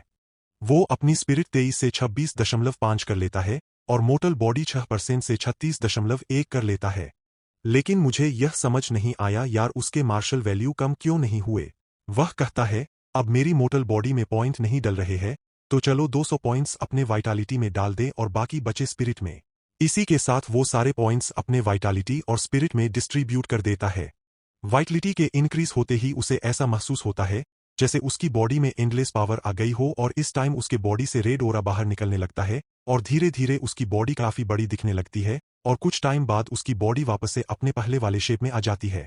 वो एक गहरी सांस लेकर कहता है, फाइनली मैं अपने पहले वाले रूप में आ गया। अगर मुझे लोग उस तरह से देख लेते तो मैं इमेजिन भी नहीं कर सकता कि मैं उनसे क्या कहता। अब हमारा सीन शिफ्ट होकर 1 घंटे बाद star city martial artist association की बिल्डिंग की ओर आता है। वहीं पर हमारा हीरो सुहोंग जाता है। वह एक असिस्टेंट से कहता है, हेलो, मैं यहाँ मार्शल आर्टिस्ट असेसमेंट में पार्टिसिपेट करने के लिए हमेशा खैच। वो असिस्टेंट कहती है, ठीक है, आपको एक स्टाफ मेंबर तुरंत वहां पर लेकर जाएगा। उसके कहते ही एक स्टाफ मेंबर सुहोन को असिस्ट कर वहां पर लेकर जाने लगती है। वो सुहोन की एज देख उससे कहती है, सर, आप तो बहुत छोटे हैं, क्या आप पहली बार असेसमेंट देने आए हैं? यह टियर एक मार्शल आर्टिस्ट के लिए अगर वाइटालिटी 100 तक पहुंच जाए और कॉम्बैट पावर 1000 से ऊपर हो तो पास माना जाता है और आपको गुड लक। सुहोंग यह सब कुछ बताने के लिए उसे धन्यवाद देता है। वही दो वॉरियर्स सुहोंगसिस को अकेला देख आपस में कहते हैं, यह बच्चा अकेला आया है, इसके पास तो कोई मास्टर भी नहीं है, इतनी उम्र में असेसमेंट देने आया है, जे शायद बस ट्राई करने आया होगा। तभी सुहन अंदर के टेस्ट इक्विपमेंट देखकर हैरान हो जाता है। जैसे वह अंदर जाता है, एक आवाज आती है, Fengjia vitality 102 combat power 992 assessment fail. वही फेंगजिया नाम का बंदा कहता है, कमबख्त बस थोड़ा सा ही कम रह गया। वहां अंदर बहुत शोर शराबा हो रहा होता है। वही वापस से अनाउंस किया जाता है, लीमिंग की वाइटलिटी 105 है और अब आगे उसकी कॉम्बैट पावर का टेस्ट होगा। वही हमें लीमिंग नाम का बंदा दिखता है जो अपनी कॉम्बैट पावर को टेस्ट करने के लिए तैयार होता है। वह अपनी फुल पावर का यूज कर अपना पंच उस मशीन पर मार देता है। जब उसकी कॉम्बैट पावर दिखाई जाती है तो वह काफी खुश हो जाता है क्योंकि इसकी कॉम्बैट पावर 10,763 होती है और इसी के साथ वो असेसमेंट में पास हो जाता है। सभी लोग उसकी कॉम्बैट पावर को देख कहते हैं, यह तो लगभग टियर एक मिडिल स्टेज मार्शल आर्टिस्ट के बराबर है। क्या रेजिंग थंडर डोजो के जियांग मिंग का कोई शिष्य लीमिंग नहीं है? तो यह जियांग मिंग का शिष्य है। कोई आश्चर्य नहीं कि इतना जीनियस है। यह तो थंडर रश फिस्ट भी इस्तेमाल कर रहा है। उन सभी की बातें सुन सुहंग सोचता है, जियांग मिंग का शिष्य पर उसका शिष्य तो लियान था ना, आखिर उसके कितने शिष्य है? तभी वही लीमिंग सुहोन के पास आकर कहता है, अब तुम्हारी बारी है। वो सुहोन को जाता देख सोचता है, मैं इतनी कम उम्र में असेसमेंट देने आया हूं क्योंकि मैं एक जीनियस हूं। तुम भी इतनी उम्र में आए हो, क्या तुम मुझसे तुलना कर सकते हो? यह सोचकर वो जाने ही वाला होता है। तभी पीछे से आवाज आती है, धत तेरे की, इसकी वाइटालिटी इतनी ज्यादा कैसे हो सकती है? इसने तो वाइटालिटी डिटेक्टर को ही तोड़ दिया। तभी सुहन की वाइटालिटी को अनाउंस किया जाता है। उसकी वाइटालिटी 123 होती है। लीमिंग उसकी इतनी वाइटालिटी को देख कहता है, यह कैसे पॉसिबल हो सकता है? फिर वह वापस से मन ही मन कहता है, शांत शांत, सिर्फ हाई वाइटालिटी बेकार है। सब कुछ कॉम्बैट पावर पर निर्भर करता है। कॉम्बैट पावर ही सब कुछ है। अब सुहोन का कॉम्बैट टेस्ट होता है। टेस्ट लेने वाला कहता है, चलो अब तुम्हारी कॉम्बैट पावर टेस्ट की जाए। सुहोंग सोचता है, मैं अब आधिकारिक तौर पर मार्शल आर्टिस्ट बन चुका हूं और मैंने अपना फिजिक भी अपग्रेड कर लिया है। मेरी ताकत में जबरदस्त बढ़ोतरी हुई है। 40% ताकत टेस्ट के लिए काफी होनी चाहिए, ऐ ना? लेकिन अगर मैंने बहुत हल्का मारा और कॉम्बैट पावर क्वालिफाई नहीं हुई तो 50% ताकत ही इस्तेमाल करता हूं। सेफ साइड रहना बेहतर है। वह यह अब सोचकर अपनी 50% पावर का यूज कर पंच मार देता है। जैसे ही उसका पंच उस मशीन से लगता है, वह मशीन जाकर आगे लगती है और वह मशीन वहीं पर टूट जाती है। उसकी इस भयानक पावर को देख सभी कहते हैं, उसने एक ही मुक्के में डिटेक्टर को उड़ा दिया। यह ताकत बहुत ज्यादा डरावनी है। रुको, उसने अभी कोई मार्शल स्किल तो इस्तेमाल नहीं की थी। सही। तभी उसकी कॉम्बैट पावर दिखती है। उसकी कॉम्बैट पावर 34 होती है। वे सभी उसकी कॉम्बैट पावर को देख कहते हैं, टियर एक हाई स्टेज मार्शल आर्टिस्ट का स्टैंडर्ड सिर्फ 3000 पॉइंट्स होता है। मैं तो सन रह गया हूं। यह नंबर कल्पना से भी बाहर है। तभी एक पर्सन सुहॉर्न की ओर इशारा करते हुए कहता है, टीचर, वही बच्चा फिर से, यह तो बिल्कुल राक्षस है। उसका टीचर उसे देख कहता है, वही है। तो फिर कोई आश्चर्य नहीं। अब हमारा सीन बदलकर एक रूम की ओर आता है। उस रूम में एक येलो वालों वाली एक लेडी बैठी होती है। वह अपने आप से कहती है, धिक्कार है, पड़ोसी यांग सिटी ब्रांच फिर से एक जीनियस ले आई। हर दिन दिखावा। दिखावा किस बात का? वो lady star city martial artist association की प्रेसिडेंट लियान कदन होती है। वो आगे कहती है, अगर हमारी स्टार सिटी ने भी कुछ जीनियस पैदा नहीं किए तो इस बूढ़ी औरत की कुर्सी खतरे में पड़ जाएगी। वह यह सब कह ही रही होती है, तभी एक पर्सन भागते हुए उसे पुकारते हुए कहता है, प्रेसिडेंट मार्शल आर्टिस्ट असेसमेंट में एक राक्षस निकल आया है। टीयर एक इनिशियल स्टेज के सिर्फ शारीरिक ताकत के दम पर एक ही मुक्के में मशीन उड़ा दी। उसकी कॉम्बैट पावर सीधे 3000 पॉइंट्स पहुंच गई है। उसकी इस बात को सुन वह काफी हैरान रह जाती है। अब हमारा सीन बदलकर martial artist association central hall की ओर आता है। वहां पर काफी चहल पहल होती है और सभी लोग अपने कामों में बिजी होते हैं। वहीं पर हमारा एमसी सुहोंग भी होता है। एक असिस्टेंट सुहोंग से कहता है, ब्रदर सुहोंग, सबसे पहले मैं आपको सेकंड फ्लोर पर लेकर जाऊंगा, जहां पर आपको एक मार्शल आर्टिस्ट के रूप में रजिस्टर किया जाएगा। फिर इसके बाद हम आपके अलाउंस को कलेक्ट करने जाएंगे। सुहोंग उसे इन सभी के बारे में बताने के लिए थैंक्स करता है। तभी वहां पर प्रेसिडेंट आ जाती है। वह आकर कहती है, ओहो, तो तुम यही हो, अच्छी बात है। फिर वह उस असिस्टेंट से कहती है, मैं इसे पर्सनली हैंडल करूंगी। जब वह अपने प्रेसिडेंट को देखता है तो वह काफी हैरान हो जाता है और सोचता है कि हमारी प्रेसिडेंट इस बच्चे को पर्सनली हैंडल करेंगी। प्रेसिडेंट की नजर सुहोंग पर जाती है। वो उससे कहती है, तो तुम सुहोंग हो? फिर वो अपने आप को इंट्रोड्यूस करते हुए बताती है, मैं स्टार सिटी ब्रांच के मार्शल दाऊ एसोसिएशन के प्रेसिडेंट विलिंसियन हूं। चलो मुझे फॉलो करो। सुहोन कहता है, जी प्रेसिडेंट। सुहोन प्रेसिडेंट को देख सोचता है, यह lady star city martial artist association की प्रेसिडेंट है। इनके बारे में यह रमर्स है कि यह एक 5 टायर की मार्शल आर्टिस्ट है। मैंने जैसे इनके बारे में सोचा था वे उससे बिल्कुल अलग है। अब हमारा सीन बदलकर प्रेसिडेंट के ऑफिस की ओर आता है। वहां पर हमारा एमएसी सुहोंग प्रेसिडेंट आमने सामने बैठे होते हैं। फिर प्रेसिडेंट सुहोंग से बात करते हुए कहती है, तुम star city number 1 high school के एक स्टूडेंट हो। वो बूढ़ाली चेंशान तो अभी हाल ही में मुझसे शिकायत कर रहा था। कह रहा था कि इस साल स्कूल से सिर्फ 2 ऑर्डिनरी टीयर एक मार्शल आर्टिस्ट ही निकले हैं। लेकिन उसने इतना बड़ा जीनियस छुपा रखा था। उसकी यह बातें सुन सुहान कुछ सोचता है। फिर डरते डरते कहता है, मुझे आपके ऑफिस क्यों लाया गया है? मैं तो बस मार्शल आर्टिस्ट के रूप में रजिस्ट्रेशन कराने आया था और साथ ही अलाउंस और गाइडेंस तकनीक लेने। उसकी इन बातों पर प्रेसिडेंट उससे कहती है, चिंता मत करो, मैंने नीचे के लोगों से मार्शल आर्टिस्ट आईडी और मंथली अलाउंस पहले ही बनवा दिया है। फिर वह अपने प्लेस से खड़े होकर सुहोन की ओर बढ़ते हुए कहती है, जहां तक गाइडेंस तकनीक की बात है वो मैं तुम्हें खुद सिखाऊंगी। मुझे बताओ, गाइडेंस तकनीकों के बारे में तुम्हारी समझ कितनी है? इस पर सुहोंग उन्हें बताता है, टेक्स्ट बुक्स में लिखा है कि हेवन एंड अर्थ की स्पिरिचुअल कई के अलग अलग एट्रीब्यूट्स होते हैं और गाइडेंस तकनीक एक तरीका है जिससे हेवन अर्थ की कन्ह को अब्सॉर्ब करके शरीर को मजबूत किया जाता है। अलग अलग एट्रीब्यूट्स की कन्ह को अब्सॉर्ब करने के लिए उसी के हिसाब की गाइडेंस तकनीक चाहिए। उसकी इस समझ को सुन प्रेसिडेंट उसे बताती है, टेक्स्ट बुक्स गलत नहीं कहती, लेकिन गाइडेंस तकनीक सिर्फ कल्टीवेशन के मेथड्स नहीं होते। उदाहरण के लिए मैं जिस हेवनली फ्लेम गाइडेंस तकनीक की कल्टीवेशन करती हूं वह मुख्य रूप से फायर एट्रीब्यूट वाली स्पिरिचुअल कनी को अब्सॉर्ब करती है। शरीर को मजबूत करने के साथ साथ यह मेरी हर चोट में फायर एट्रीब्यूट की घातक शक्ति भी जोड़ देती है। अगर तुम एट्रीब्यूट्स अटैक्स को शरीर से बाहर रिलीज कर सको तो अटैक की दूरी भी बढ़ जाती है। यह कहकर वह अपना अटैक साइड की ओर कर देती है। वह अटैक काफी पावरफुल लग रहा होता है। फिर वह वापस से कहती है, हालांकि एक टीयर एक मार्शल आर्टिस्ट के लिए मुट्ठी के चारों ओर एट्रीब्यूट लपेटना तो दूर की बात है, सिर्फ वह हमले में थोड़ा सा एट्रीब्यूट समाहित कर पाना ही बहुत बड़ी बात मानी जाती है। सुहोंग उसकी इन बातों और फीस्ट की पावर को देख हैरान रह जाता है और हैरानी से ही पूछता है, तो क्या गाइडेंस तकनीकों से हमला भी किया जा सकता है? मुझे तो लगा था गाइडेंस तकनीकें सिर्फ कल्टीवेशन के लिए होती है। टेक्स्ट बुक्स में यह सब कभी नहीं बताया गया। प्रेसिडेंट वापस से बताती है, हेवन एंड अर्थ की स्पिरिचुअल कई कुल 7 एट्रीब्यूट्स की होती है। Metal, would, water, fire, earth, thunder, wind. Her attribute की अपनी ताकत और कमजोरी होती है, लेकिन प्योर अटैक पावर के मामले में पहले नंबर पर थंडर, दूसरे पर मेटल और तीसरे पर फायर होती है। लेकिन तुम कौन सी गाइडेंस तकनीक कल्टीवेट कर सकते हो यह पूरी तरह तुम्हारी कंपैटिबिलिटी पर निर्भर करता है। यह समझाकर प्रेसिडेंट एक पत्थर सा दिखने वाला क्रिस्टल बॉल उठाने लगती है। यह सभी बातों को सुनकर सुहानोंगस कहता, समझ गया, मतलब जो मन चाहे वह तकनीक कल्टीवेट नहीं कर सकते। प्रेसिडेंट इस क्रिस्टल बॉल को लेकर उसे बताती है, यह एक क्रिस्टल बॉल है। इससे कंपैटिबिलिटी की जांच होती है। जितना बड़ा इसका चमकता हुआ एरिया होगा, उतनी ही ज्यादा कंपैटिबिलिटी मानी जाएगी। ऑर्डिनरी मार्शल आर्टिस्ट आमतौर पर 20% से 30% के बीच होते हैं।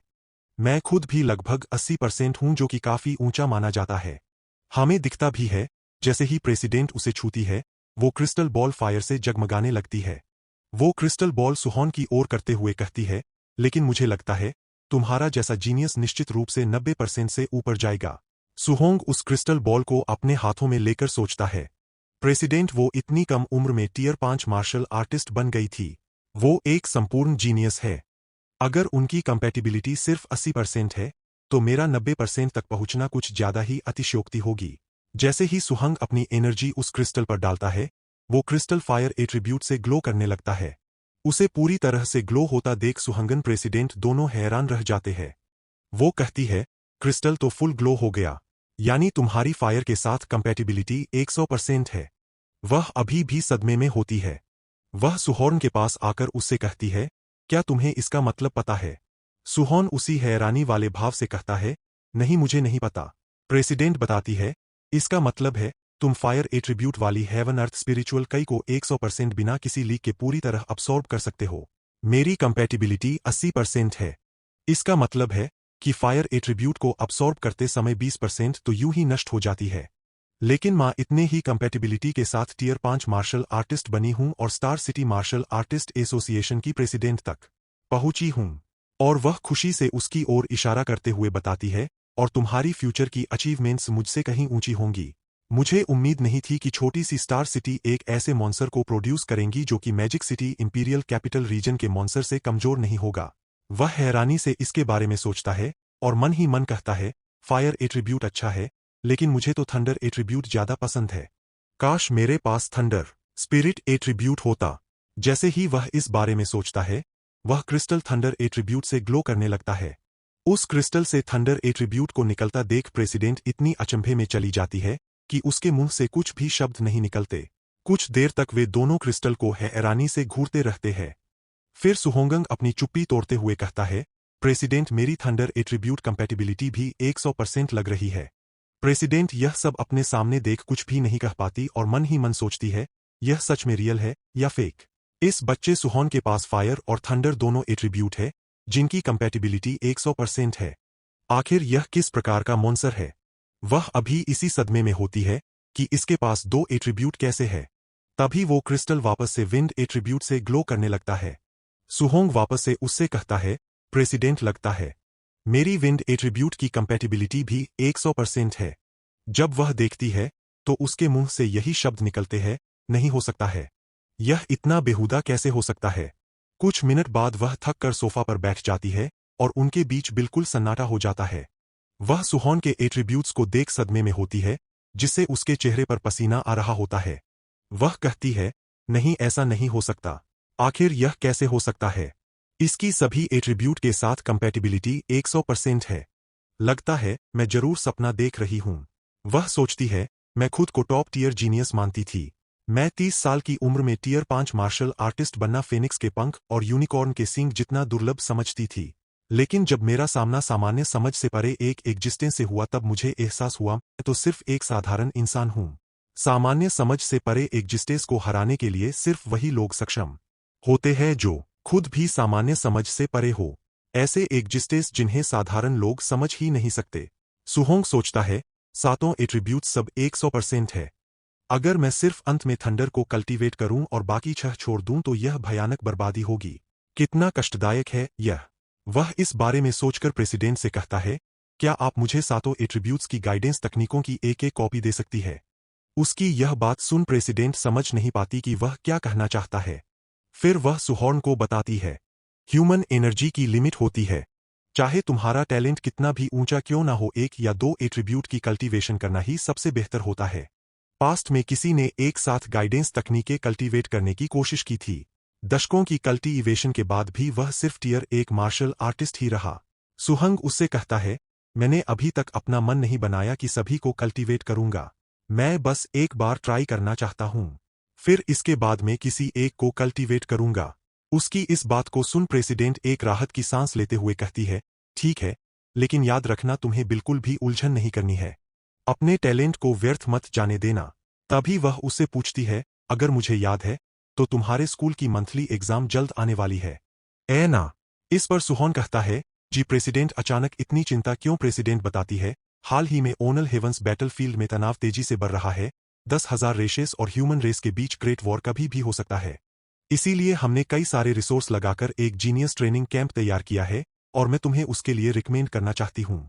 बस इसके लिए शर्त यह है कि अगर तुम स्कूल की मंथली एग्जाम में फर्स्ट प्लेस ले आते हो तो मैं तुम्हें रिकमेंडेशन का एक स्थान दे दूंगी। सुहान हैरानी में कहता है, 10,000 रेसेस का वॉर और जीनियस ट्रेनिंग कैंप यह क्या है? वह सोचता है, वह 10,000 रेसेस का वॉर एक दशक से भी पहले हुआ था। मैं तब बहुत छोटा था। उस युद्ध में मैंने अपने सभी रिश्तेदार खो दिए थे। सिर्फ अंकल और आंट ही बचे थे। इस बारे में सोचकर वह कहता है, ठीक है, मैं जरूर अपना बेस्ट दूंगा। वो मन ही मन दृढ़ संकल्प लेता है कि वापस से अपने रिलेटिव्स के साथ ऐसी ट्रेजेडी नहीं होने देगा। मैं इतना स्ट्रांग बनूंगा जिससे मैं अपने आसपास के लोगों को प्रोटेक्ट कर सकूं। अब हमारा सीन बदलकर सुहोंग के घर की ओर आता है। उसे एसोसिएशन से आते आते रात हो जाती है। सुहोंग अपने कार्ड को दिखाकर अपने अंकल और आंट से कहता है, मैं एक मार्शल आर्टिस्ट बन गया हूं। अंकल और आंट उसके कार्ड को लेकर खुशी से रोते हुए कहते हैं, लिटिल हॉन्ग, आखिरकार तुम सफल हो ही गए, यह सच में ग्रेट बात है। मेरा लिटिल हॉर्न अपने पैरों पर खड़ा हो गया। वह सच में कैपेबल है। सू हॉर्न उन्हें और बताता है, एक टियर 1 मार्शल आर्टिस्ट का मंथली अलाउंस 10,000 होता है। अंकल अब आपको इतने डेस्परेट होकर काम करने की जरूरत नहीं है। अंकल अभी भी इस बात से खुश होता है कि उसका भतीजा एक मार्शल आर्टिस्ट बन गया। उसका अंकल कहता है, ठीक है, अब हमारा लिटिल हंग इस घर का सहारा बन गया। सुहोंग सोचता है, चिंता मत करो, अब से इस परिवार की जिम्मेदारी मैं उठाऊंगा। अब हमारा सीन बदलकर रात में सुहोंग की ओर आता है। वह कल्टीवेट कर रहा होता है और उसकी बॉडी से बहुत ज्यादा टेरिफाइंग ओरा बाहर निकल रहा होता है और उसकी आंखें ग्लो से चमकने लगती है। वो अपनी आंखें खोलकर अपनी फीस्ट में पावर कलेक्ट कर हवा में एक पंच लगाता है। उसके पंच से फायर निकल रही होती है। वो अपने फीस्ट को देख कहता है, यह क्या यही गाइडेंस तकनीक का बेसिक लेवल है? इसमें जरा सी भी पावर क्यों महसूस नहीं हो रही है? वह अपने सिस्टम पैनल को देखते हुए कहता है, पैनल पर गाइडेंस तकनीक का कॉलम दिख रहा है। लगता है मैंने सच में इसे सीख लिया है। तभी उसकी नज़र पैनल पर लिखे लेवल 1 पर जाता है। वह उसे देख कहता है, लेवल 1? क्या ऐसा हो सकता है कि गाइडेंस तकनीक भी लेवल अप हो सकती है? प्रेसिडेंट वन ने इसका जिक्र नहीं किया था। अगर गाइडेंस तकनीकों के भी लेवल होते तो वह मुझे जरूर बताती। तो क्या यह हो सकता है कि यह गाइडेंस तकनीक सिर्फ मैं ही लेवल अप कर सकता हूं? जब वह यह देखता है तो वह काफी खुश हो जाता है और समझ जाता है कि वह सभी एट्रीब्यूट को कल्टीवेट कर सकता है। सुहोंग अपने सिस्टम पैनल को देख कहता है, क्या मैं अपने मार्शल वैल्यू पॉइंट का यूज करके इन गाइडेंस तकनीक को भी अपग्रेड कर सकता हूं? क्या मुझे इन्हें भी उसी तरीके से अपग्रेड करना होगा? जैसे ही वह यह करने का ट्राई करता है, सिस्टम पैनल से वार्निंग आने लगती है कि आपके पास पर्याप्त मार्शल वैल्यू पॉइंट उपलब्ध नहीं है। इसलिए वह यह देख कहता है, लगता है सबसे पहले इन सभी गाइडेंस को सीख लेना चाहिए और मुझे कोई तरीका ढूंढना चाहिए जिससे मैं अपने मार्शल वैल्यू पॉइंट को बढ़ा सकूं। इसी सोच के साथ वह सभी गाइडेंस बुक्स को खोलकर उन्हें देखने लगता है और उसी के अनुसार अपनी कल्टीवेशन करने लगता है। कल्टीवेशन करते समय उसके बॉडी से बहुत सी एनर्जी बाहर निकल रही होती है। कई घंटे प्रैक्टिस करने के बाद वह सभी एट्रीब्यूट्स की गाइडेंस तकनीक को लेवल 1 तक कल्टीवेट कर लेता है। वो अपने मन ही मन उनकी एनर्जी को फील कर कहता है, सातों एट्रीब्यूट्स की स्पिरिचुअल की एक दूसरे को रिपेल कर रही है। अब मुझे समझ आया कि फिलहाल आज के लिए इतना ही।